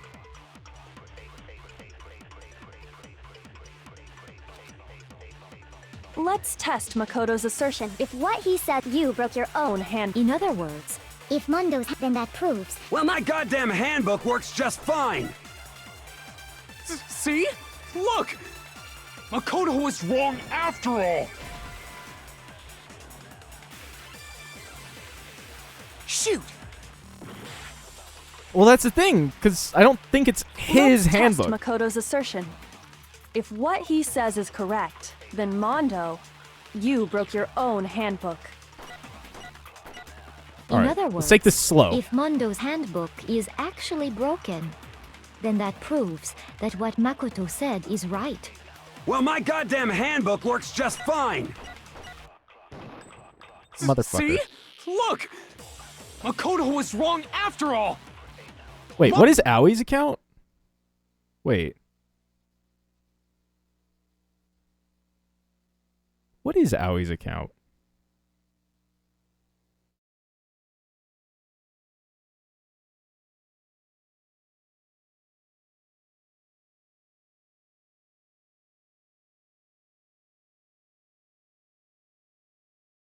What is Aoi's account?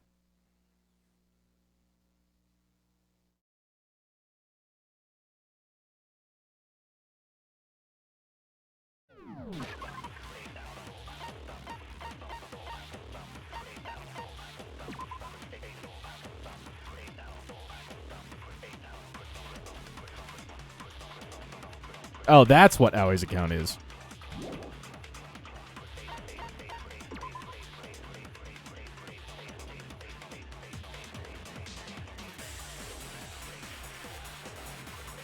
Oh, Chihiro's handbook.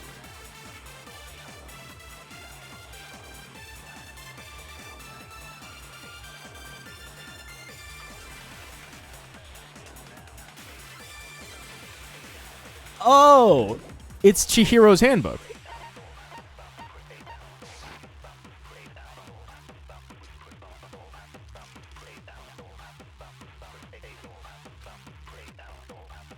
Let's test Makoto's assertion. If what he says is correct, then Mondo, you broke your own handbook. In other words, if Mondo's handbook is actually broken, then that proves that what Makoto said is right. Well, my goddamn handbook works just fine! See? Look! Was that even it? Mondo wouldn't hurt a fly! Card reader? I don't think that's it. Let's test Makoto's assertion. If what he says is correct, then Mondo, you broke your own handbook. In other words, if Mondo's handbook is actually broken, then that proves that what Makoto said is right. Well, my goddamn handbook works just fine! What? See? Look! Achievement unlocked. The color of television. What am I missing here?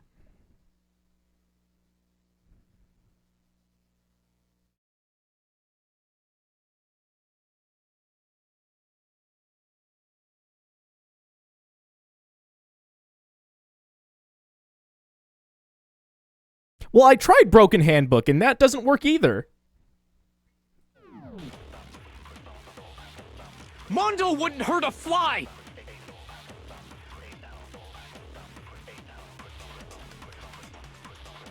Call him a simp? Let's test Makoto's assertion. If what he says is correct, then Mondo, you broke your own handbook. Oops. In other words, if Mondo's handbook is actually broken, then that proves that what Makoto said is right. The sensitivity on this is so weird. Well, my goddamn handbook works just fine! What the fuck? No, I had wrong. that so many times! Mondo, the handbook you have right now, is it really yours? The fuck is that supposed to mean? The broken handbook that was in the main hall, isn't that one actually yours? What the heck are you talking about? What I mean is, I think Mondo swapped his handbook out for one that actually works. I think he took Leon's handbook and replaced it with his own. After all, Monokuma said himself that Leon's handbook never should have broken. That's right! The punishment it suffered wasn't nearly enough to destroy it. So then, the broken handbook in the main hall is actually Mondo's. This game sucks. Which would mean that the handbook Mondo has right now is actually Leon's, yes? Yeah, I guess But so. doesn't that violate the school regulation that says loaning out your handbook is prohibited? But Leon didn't loan the fucking handbook. Well, here's how I look at it. There is a rule about loaning your handbook to another student, but if they're dead, they're not a student. It's kind of a gray area, I admit. But no worries. If anything, it just makes things more interesting.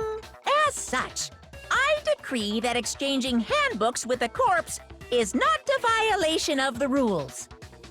Well, Mondo, if I'm wrong about this, you're welcome to say so.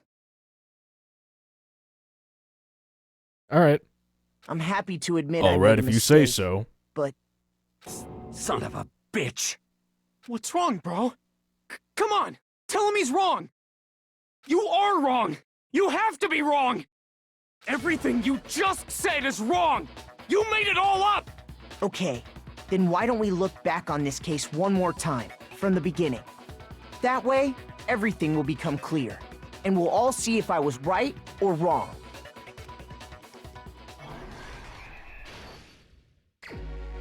Okay.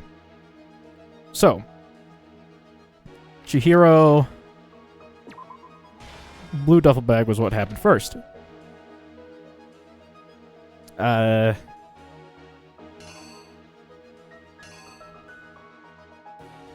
Mondo was in there lifting weights.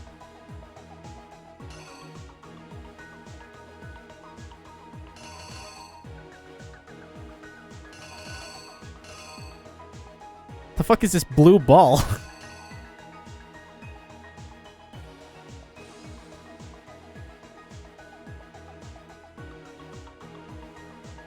Wait, maybe not that. Maybe Chihiro doing that first.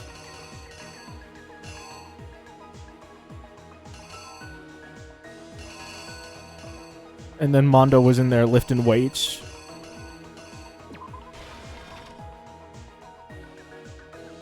Did that.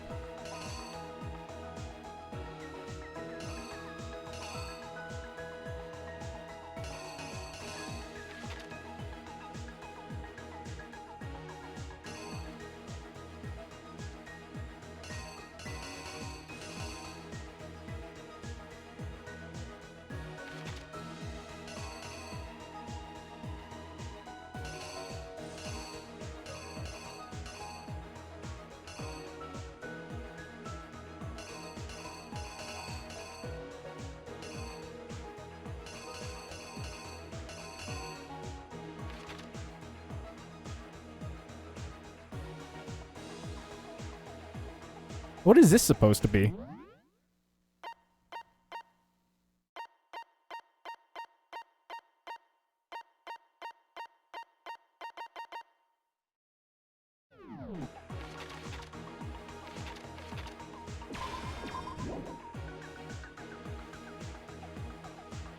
Oh, I see. Okay. So this is not... Okay. This is about... this, I guess? And this is... the boys' locker room. Okay. They should just title these. The weapon the killer used was... a dumbbell.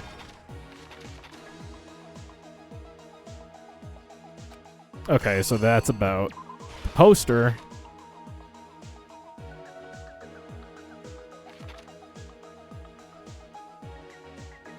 As well as something else.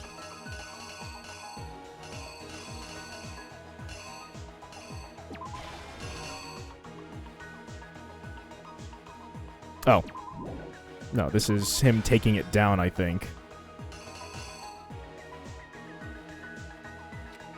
Which locker room did the killer move to?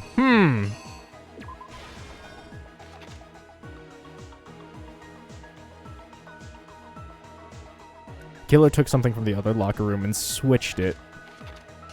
It was the poster.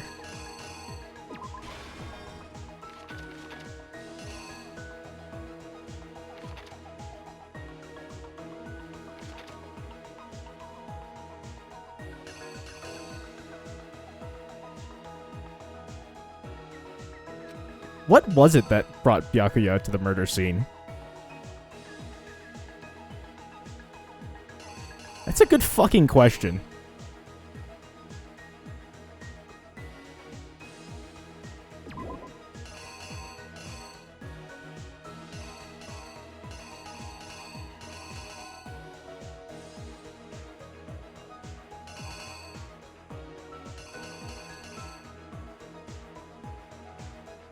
What is this supposed to be? What is that supposed to be? Is that a letter?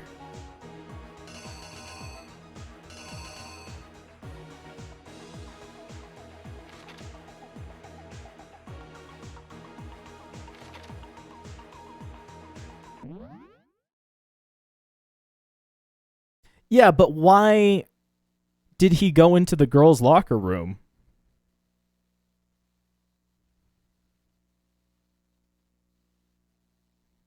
I think that's what it's saying. Oh, what was it that Byakuya brought into the murder scene? Oh, he brought the extension cord. Yeah, I read that backwards. What he used to disguise what had happened.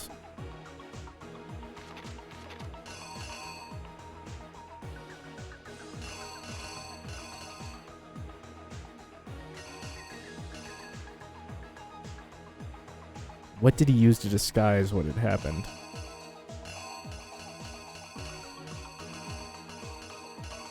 I mean, he did that.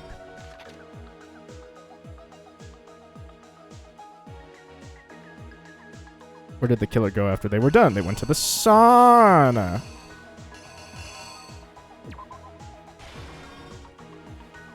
What happened to it? Oh, it's supposed to be the handbook frying? Okay. I understand now. Here's exactly what happened. First, let's take a look back to before the incident. Last night, Celeste saw Chihiro in the warehouse, correct? I do kind of wish that the ones that are like the fucking items that you have that you're supposed to move around were just titled. At the time, she was apparently stuffing something into a duffel bag.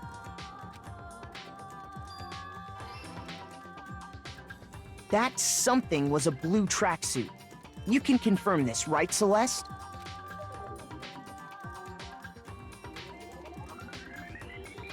With bag in hand, Chihiro headed out, even though it was officially nighttime. She made her way to the locker room, specifically the boys' locker room. But how could the victim, who was apparently a girl, access the boys' locker room? Simple, because she was really a he, which is why he was able to use his own e-handbook to gain entrance to the boys' locker room. Once inside, he met with someone there, and the person he met was the one who killed him. You know, it never really is explained why What's-His-Nuts went to the girls' locker room in the first place.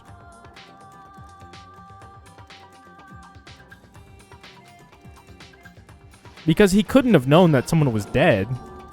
It seems likely that the killer grabbed the nearby dumbbell, approached the unsuspecting Chihiro, and attacked him. He's a pervert? Yeah. And that's Same. where the bloodstains on the poster and carpeting in the boys' locker room came from.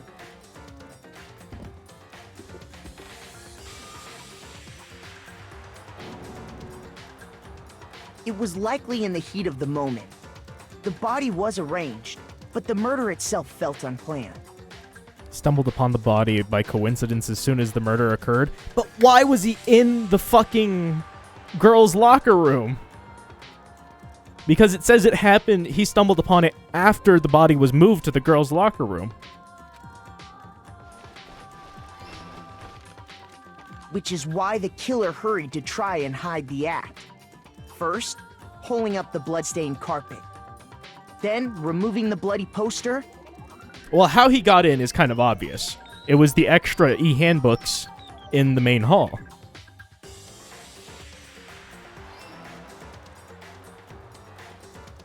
And finally carrying the corpse into the girls' locker room. A girl's handbook was necessary to get into the locker room, of course. But this alone doesn't prove that the killer was necessarily a girl. After all, Sayaka and Junko's handbooks had been placed in the main hall. Using one of those, a boy could get into the girls' locker room without much problem. And that's exactly how the killer did it. With the carpet and the poster they brought with them, they got to work.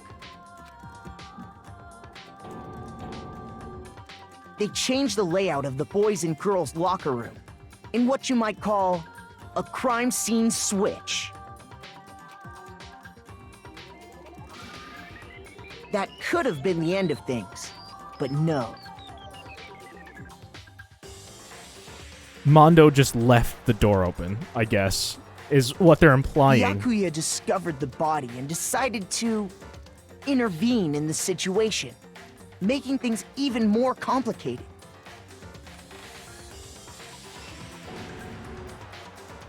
So, after stumbling on the crime scene, he went and grabbed the extension cord from the library, and then he got to work. Man, I was really hoping this rich He used piece the of cord shit to string up Chihiro's lifeless body. would end up being the asshole.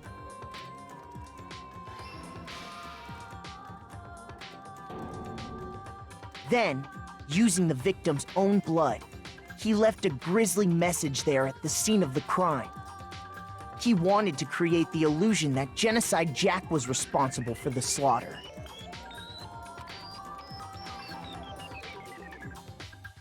And around the same time that Byakuya was putting together this facade, the killer, having already disposed of Chihiro's bag and other belongings, arrived at the sauna. There, they planned to destroy the last piece of evidence, Chihiro's handbook.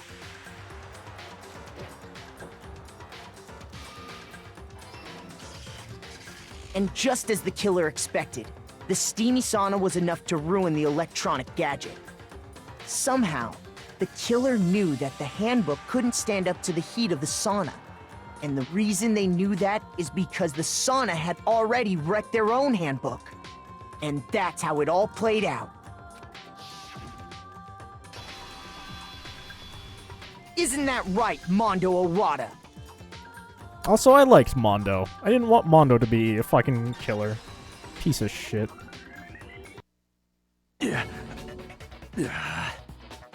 Wait! No, this can't be right. Where's your evidence? Yeah, where's your evidence? You need evidence! You need proof! Are you saying that that's not evidence? Without any proof, you can't pin any of this on him! The evidence that Mondo is the real killer that already revealed itself earlier in the trial.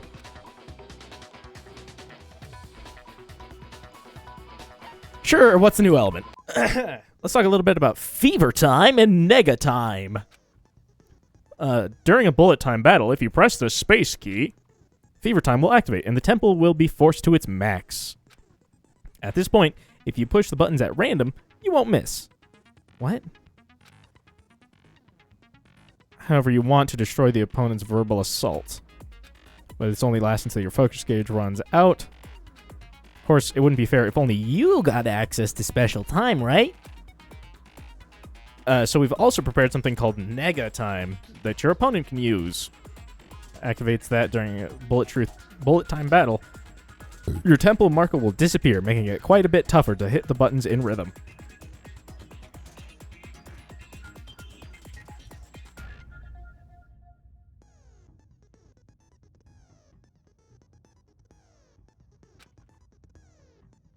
If you were to activate Fever Time at this point...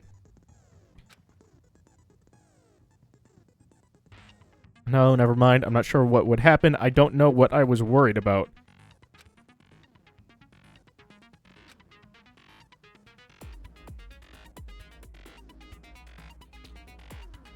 Yeah, I really thought that Junko would get at least a little bit more character development before she just straight up died.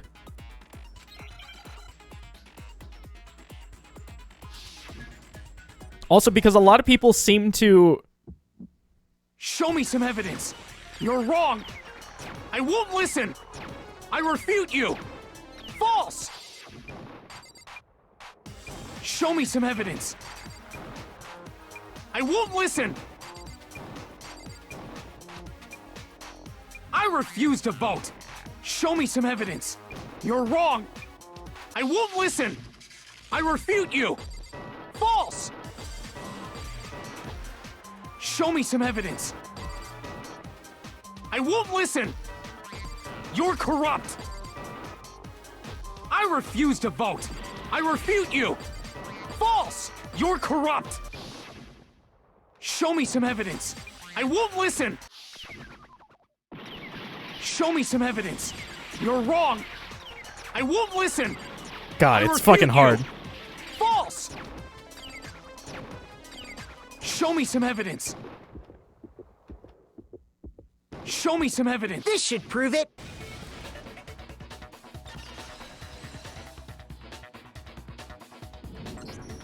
If my thinking so far is right, It's weird because it was like on every other offbeat. It was not the beat where like the actual, beat was happening. It was like the Mondo in must between. have replaced his broken handbook with Leon's. In which case, we can just check each of our handbooks right now. Once we do that, we'll... We don't gotta do that. Huh? Yeah. I did it. I killed him. Thanks.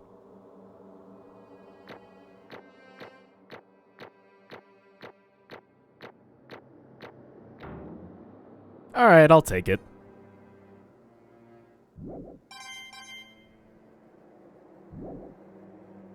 Bro, what are you saying? Achievement unlocked. What's a mistrial? I got no choice, man. After hearing all that, I gotta just... give up.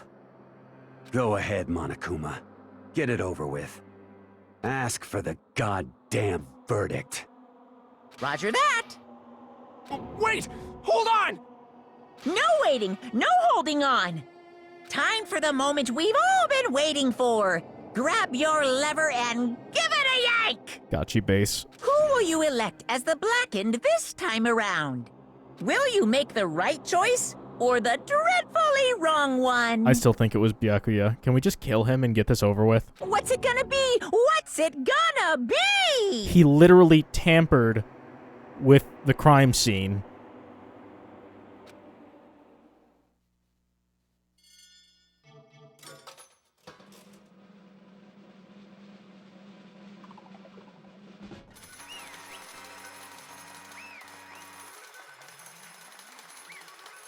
Byakuya is the biggest piece of shit amongst all of these pieces of shit.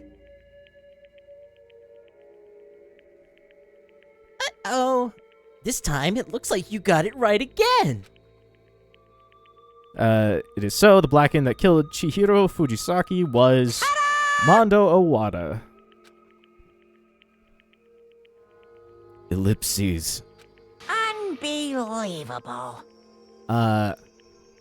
In case you were wondering, the vote was not unanimous. Kiyotaka chose the wrong answer.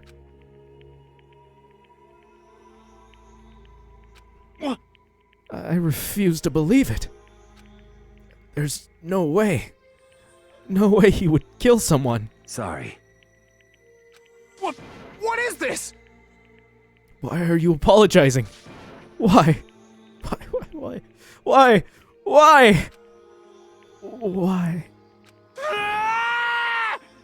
Why did you do it? Ellipses. Now then. Allow me to explain on his behalf. Actually... The story of the murder this time is the sad story of two men. Ha! But for anyone who doesn't really want to hear it, you can hit the control key to fast forward the text. Thanks. There was once a young boy, and his name was Chihiro Fujisaki. He had an extreme inferiority complex regarding his own lack of strength. You're so weak, even though you're a boy. He'd heard things like that as long as he could remember, and he couldn't overcome his weakness. On the contrary, he tried to hide and buried himself further and further into that weakness, to take on the fragile form of a petite young girl. He had chosen that as his way out. Now nobody will be able to say anything about even though you're a boy. But no matter how tightly he wrapped himself up in that shell, the inferiority complex had already taken root deep inside of him, and was not so easily weeded out. As it turned out, the shell was completely empty. The complex didn't disappear. Instead, it only grew stronger and stronger. Weak, weak, weak, weak, weak, weak, weak, weak. Once the killing game had begun here at the school, he had no choice but to accept this fact. After all, this world is survival of the fittest. If you're not strong, you don't survive. And the lovely and hateful Monokuma announced the revealing of the embarrassing secrets, which of course included Chihiro's embarrassing secret, which I was more than willing to divulge. Even though he dresses like a girl, Chihiro is actually a boy. Hey, And that was something Chihiro couldn't let anyone find out, no matter the cost. If that was revealed, it would be the end. The hardened shell would crack. The armor would fall away. Without a doubt, those around him would torture him more than ever before. Everyone figured being thrust into such a dilemma must have sent him spiraling into despair. What? And yet... I'm sorry. Don't really want to talk about it right now. But...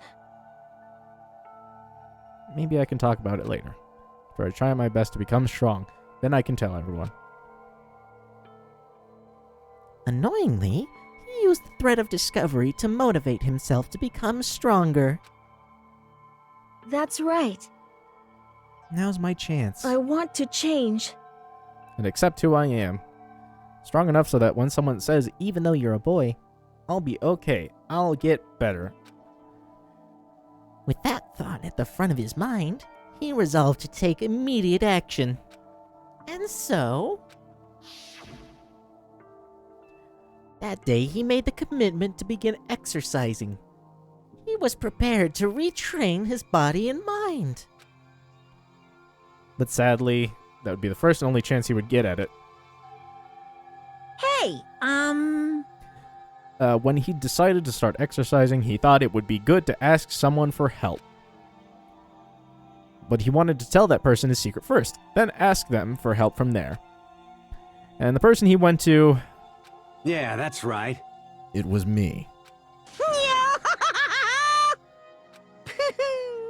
The biker gang fella had been painfully clear about how important his manly promises were. So Chihiro probably figured that even if he confided in Mondo, his honor would make him keep the secret. Ellipses. Plus, Mr. Macho Mondo was the very symbol of a strong man that Chihiro always aspired to. Listen, I'm doing my best with the voice. Maybe talking to Mondo about it will give me some courage. So he went and asked Mondo to help him become strong. That was his aspiration. And he thought that only with Mondo's support would he ever be able to come close to that. Correct. So then, that must be why Mondo did what he did, to keep the promise he'd made to Chihiro. Huh? Did what he did. You mean that's why Mondo carried Chihiro from the boys' locker room into the girls' locker room? Indeed. That's exactly what I mean. Certainly. That could have been part of it, but I don't think that was the main reason. The real purpose was to keep the promise between men he'd made to Chihiro. But... because... If everyone knew he'd been killed in the boys' locker room, then everyone would have been arguing about how she got into the boys' locker room, right? A few of us would have been immediately blah blah blah. He tried to protect Chihiro's secret by putting him in the girls' locker room and stealing his handbook. See?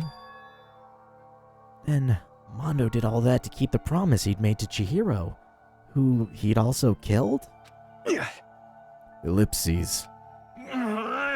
Why would he do that? The more I hear you talk, the more I understand. The more I don't understand. I mean, you guys trusted each other, right? So why? Why did you? Ellipses. Because no matter what, I didn't want anyone to know. I knew it. So that's what triggered it after all. The possibility of having your embarrassing memories and secrets exposed. What is this? Nothing could have been that bad. Something he didn't want anyone to know, even if it meant killing someone? You're wrong! It's impossible. Don't make me repeat myself. To judge others by your own standard is the height of folly. Even if you can't comprehend it, he obviously can. That's all there is to it. While we're on the subject, why don't I tell you? That embarrassing memory. That secret he didn't want anyone to know. Hey, You know what Mondo did? He killed his own brother!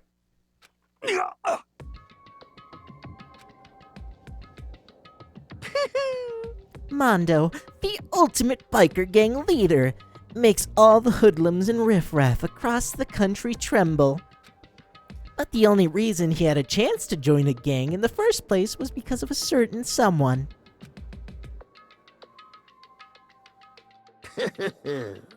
Mondo's older brother's name was Daya Owada.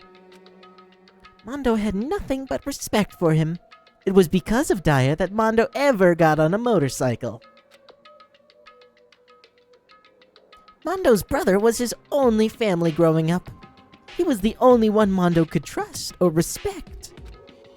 He wanted to measure up to his big brother, so he imitated him in everything he did. Mondo was the epitome of the starry-eyed kid brother. Meanwhile, the charismatic older brother had put together a local motorcycle gang. And before anyone knew it, it had grown into the biggest biker gang in the country. Daya, the older brother, number 1 in the gang, and his number 2, his younger brother, Mondo. In the beginning, everything was peaches and gravy. But when Mondo started to think about how he would have to take over the gang from his brother someday, his brother's greatness, his reputation, began to gnaw on Mondo's very soul.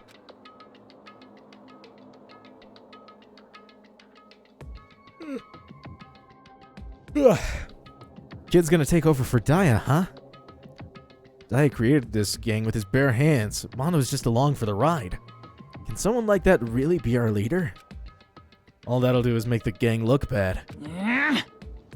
Almost every day, Mondo heard the gossip and whispers of the other members of the gang. Which is why... I gotta get stronger. Stronger than Daya. Just once. Just one time. No matter what, I gotta win. Don't fuck with me. I don't care what it takes.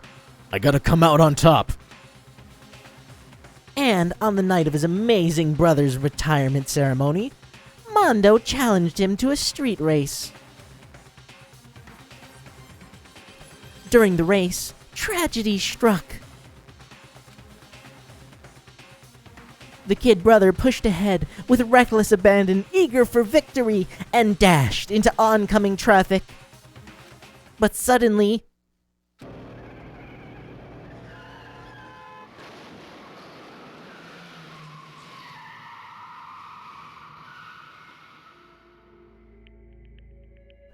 laying in his kid brother's arms, the older brother delivered his final words. My bad, kid. I fucked up. Sorry. Of course, he knew it was his brother's fault, but Daya never blamed him for what happened. Hey, kid. The rest is up to you. No matter what, you gotta keep the gang together. 'Cause it's the team. You and me. put together. It's a promise between men. He decided to hide the truth of what happened from everyone else in the gang. In order to keep the gang together and keep his promise to his brother, he could never admit to anyone that it was own weakness that caused the accident. And as a result, the team was made even stronger under the banner of the kid who'd bested his big brother. Daya was gonna lose to his kid brother, so he got stupid and killed himself. That became the explanation for what happened. Mondo's lie became the truth. He wanted to lead the team so bad, he was willing to tell all kinds of lies about his brother. I'm strong. Strong. Oh, Colonel, I'm strong. And yet, as soon as our killing game began, he realized, no matter how tough he pretended to be, he was just another weakling that could die in an instant. And then the hateful Monokuma announced the revealing of embarrassing secrets. At that point, it was clear I would have no problem shedding light on his secret. Mondo killed his own older brother. No matter what, I couldn't let the other gang members find out.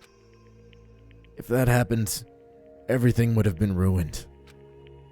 Everything me and my brother had worked to create would have been destroyed. His death, all the guilt I'd be carrying around, it all would have been for nothing. So that's why. That's why I... Mondo. After I saw what Monokuma had on me, my head filled up with a kind of fuzzy uneasiness and just started swirling around. I never felt anything like it before. I didn't know what to do about it. I wasn't sure what to think or say, but after a while, that fuzzy uneasiness turned itself into a rock-hard lump of anxiety, way down in my stomach. And it was right around then that Chihiro asked me to start working out with him. And right there, he told me a secret. Seriously? Jesus. I'm sorry. But why? Why now? Why are you telling me this all of a sudden? Huh? Because, I mean, you've kept that a secret all this time, right? If anyone found out, you would... But... Yeah, you're right, but... I want to change. Wrap myself in lies. I'm weak. I want to destroy that version of me forever. His words were like a knife in my gut. I felt like he was exposing the lie I'd been living myself. I have to change. I don't want to be weak anymore. You're so strong. Can't hurt you, right? Whatever secret Monokuma might tell us. Ellipses. You piece of... So what? You're saying I should just say it? What? What? You're saying if I really am, I should just be able to tell everyone my secret? Huh? I was jealous. I was jealous of Chihiro's strength. He had the strength to face his own weakness, to try and overcome it. It was the kind of strength I never had. So I was jealous of him. And that jealousy broke me. What? Are you making fun of me? I'm strong? Are you fucking with me right now? No! I'm not making fun of you. You really are strong, Mondo. I felt like I could hear something starting to creak. something inside my head. What did he want me to do? What was I supposed to do? Was I supposed to sit back, let my secret get revealed and ruin everything? What's wrong? Damn you! Why did you have to tell me all that? Are you trying to rub my failure in my face? I just wanted to... I admire your strength. Yeah, that's right. That's right. I am strong. Stronger than you. You son of a bitch! And stronger than Daya. Ah. I don't remember anything after that. When I woke up again, he was laying at my feet, covered in blood. I had the dumbbell in my hand and I was just staring at him, down on the ground. Ellipses. I killed him. I killed Chihiro. Even after all this time, I'm still just as weak as I've always been. And thanks to that, I did something I can never take back. Mondo. He was normally so aggressive, so angry. He hid that weak side away from everyone. That was his secret. A weakness that lived in his heart, and it turned him cold-blooded, God damn it.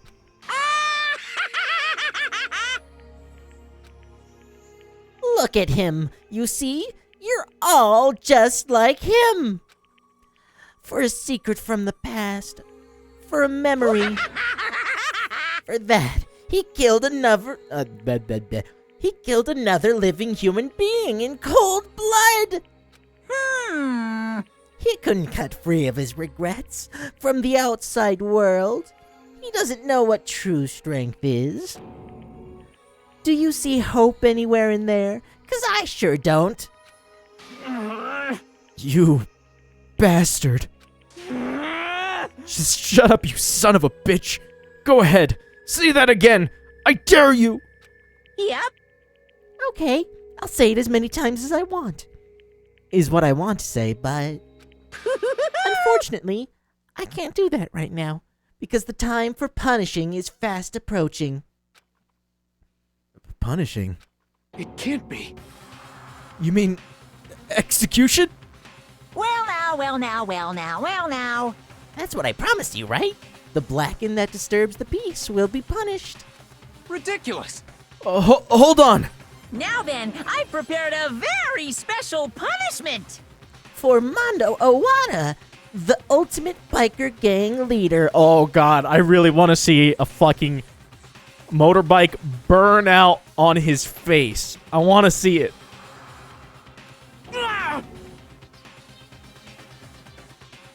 Let's give it everything we've got. It's punishment time! I want to see his skull get crushed by a motorcycle.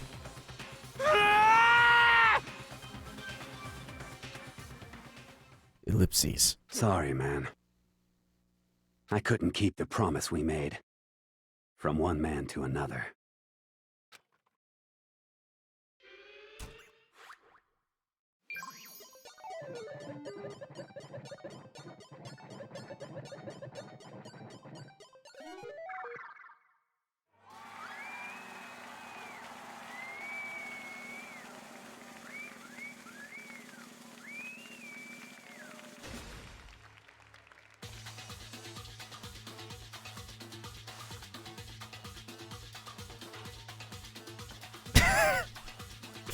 The fuck?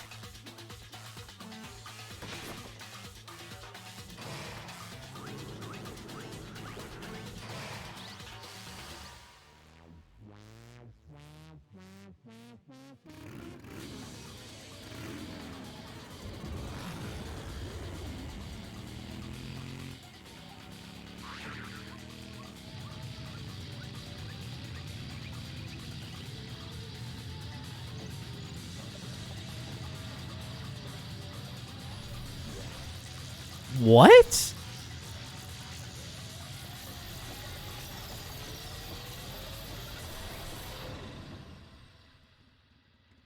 I understand the centripetal force literally killing him.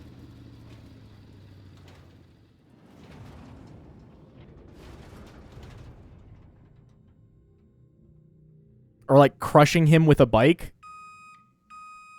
But what the fuck just happened?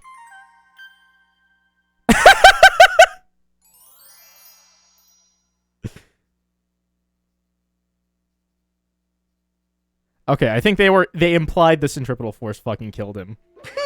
Similarly to churned butter, I get it. Okay. Laugh at death, and your soul will forever be at peace.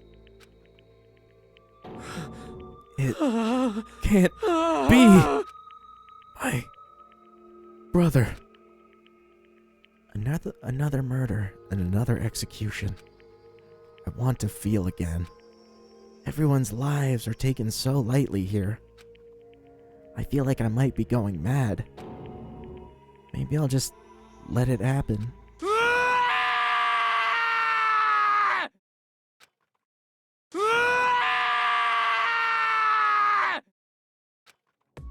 As Taka's sad screams invaded our skulls, we were each forced to realize once again. But he, of course, he had to. What a disappointment. This is the end of the game? Byakuya? What is this? You're completely insane, you know that? A game? One of our friends is dead. Do you realize that? Naturally. Of course I do. Because this game is life or death. Hey. I don't have anything to say to you. I don't have a response except that... However... I just don't understand why. Why did you go out of your way to disguise Mondo's crime? What? Why? Isn't it obvious? Because it made things more interesting.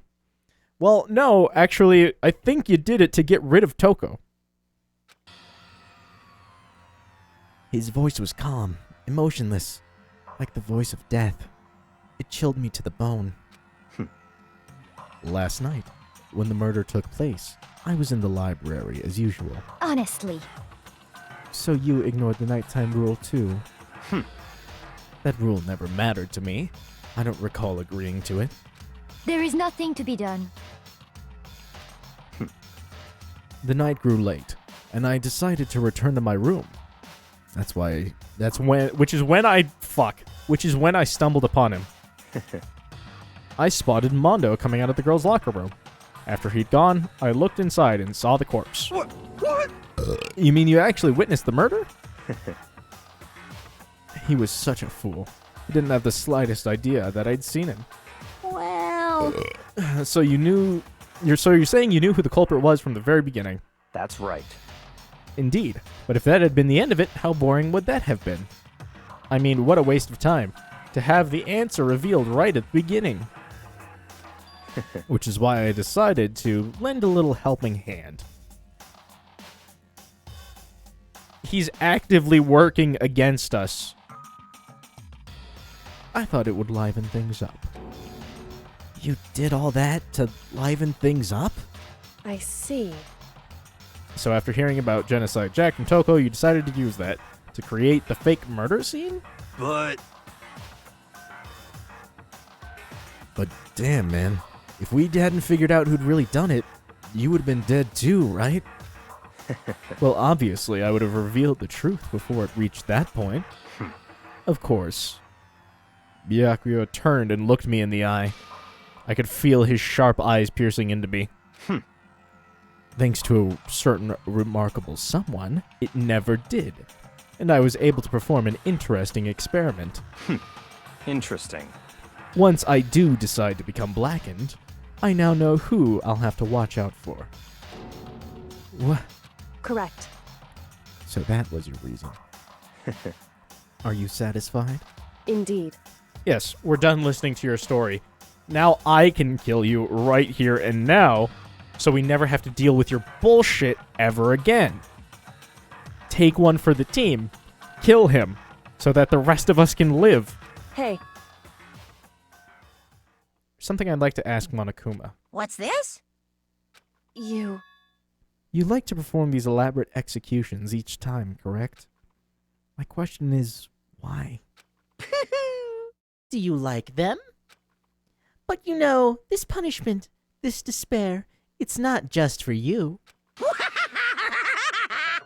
All this punishment, all this despair is my gift to mankind itself. What? You're over-exaggerating. I am not over-exaggerating. These punishments are meant to transform all hope to despair. Damn.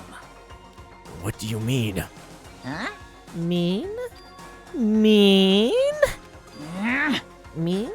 What the heck? Mean, mean, mean, mean, mean, mean, mean, mean, mean, mean, mean, mean, mean, mean, mean, mean, mean. Damn it! Good grief! I don't understand why you have to pick apart every little stupid thing. Whatever, it doesn't matter. In the end, I'm going to stand alone as the victor, then everything will be revealed to me. Ooh, how exciting! The noble son of a noble family. Truly, you understand me. I think this is the start of a terrifying friendship. That's enough. Shut up. I would never stoop to the level of a childish criminal like you. Let me just say this. After I have achieved complete victory, you're up next. I'm going to find you and kill you. Understand? In the name of my family. For which victory is a foregone conclusion. You're getting all riled up! It's like you're the main character of a video game or something. No trash mob for you. I swear, whatever it takes, I'll kill you. Temper, temper. Sounds like someone needs a nap.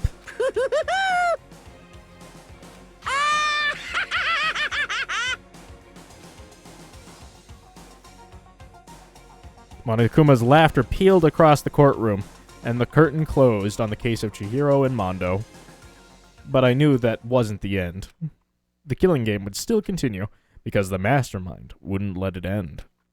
For those of us who were still alive, our worst fear and despair kept on multiplying. It was the kind of despair that felt like a blind puppy in hell, and more of the future than us. All of our courage, our effort, our friendship, it felt like it amounted to nothing. To nothing at all, rather. It was the worst kind of despair.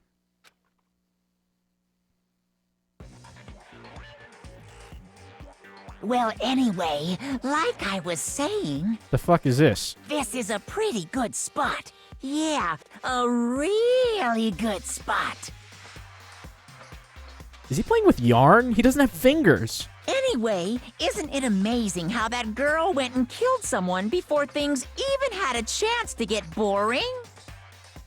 Once things really get moving, it'll be like a roller coaster. There won't be any stopping it. Fear and despair charge forward at a speed nothing can hope to match. But I must admit, I'm disappointed. I went to all the pain and effort of making you part of the group, and you couldn't play your part. You do remember you were supposed to make the first move, right? Well, no biggie. Absolutely no biggie. Nothing we can do about it now, so just do your best to make things more exciting from now on, okay? After all, that's what everyone wants to see.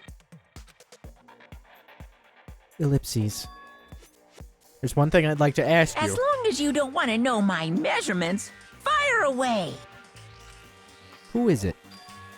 Is it the 16th high school student, I mean? Ooh, my, you really took me by surprise there.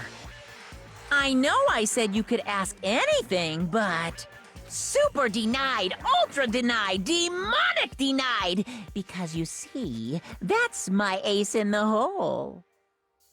And nobody'd be dumb enough to reveal that, right? No matter how close they were to their friends.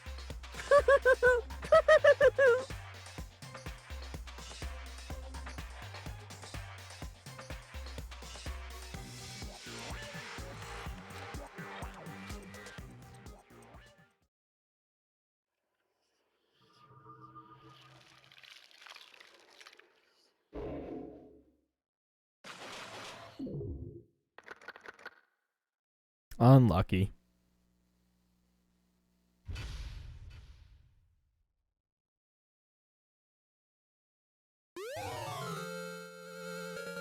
You received the Crazy Diamond present. Achievement unlocked, 2 of a kind.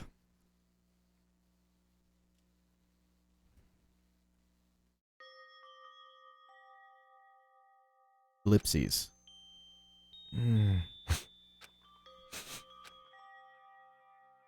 What? I know I shouldn't cry. But I've had enough. I can't take it anymore. Getting out of here anytime soon. It's impossible. I can't let myself think about how much I want to get out of here. Is this necessary? If I keep thinking like that, I might decide to.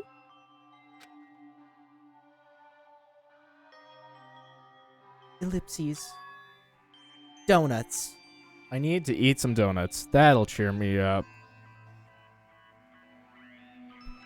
Glazed donuts, twisty donuts, jelly donuts, cream-filled, donut holes. Malasadas? I don't know. Okay. Praying for a wonderful encounter.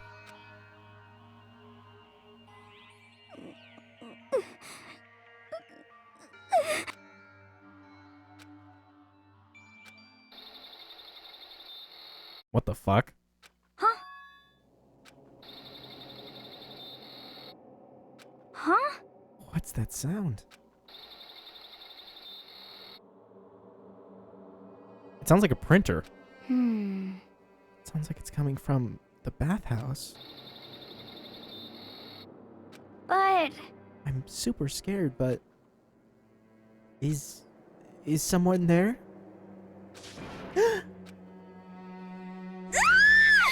What the fuck?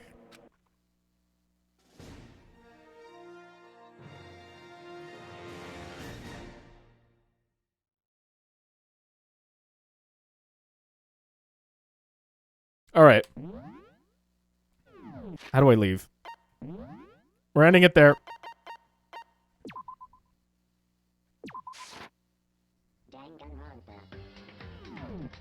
It's been good. We've been playing this for 6 fucking hours.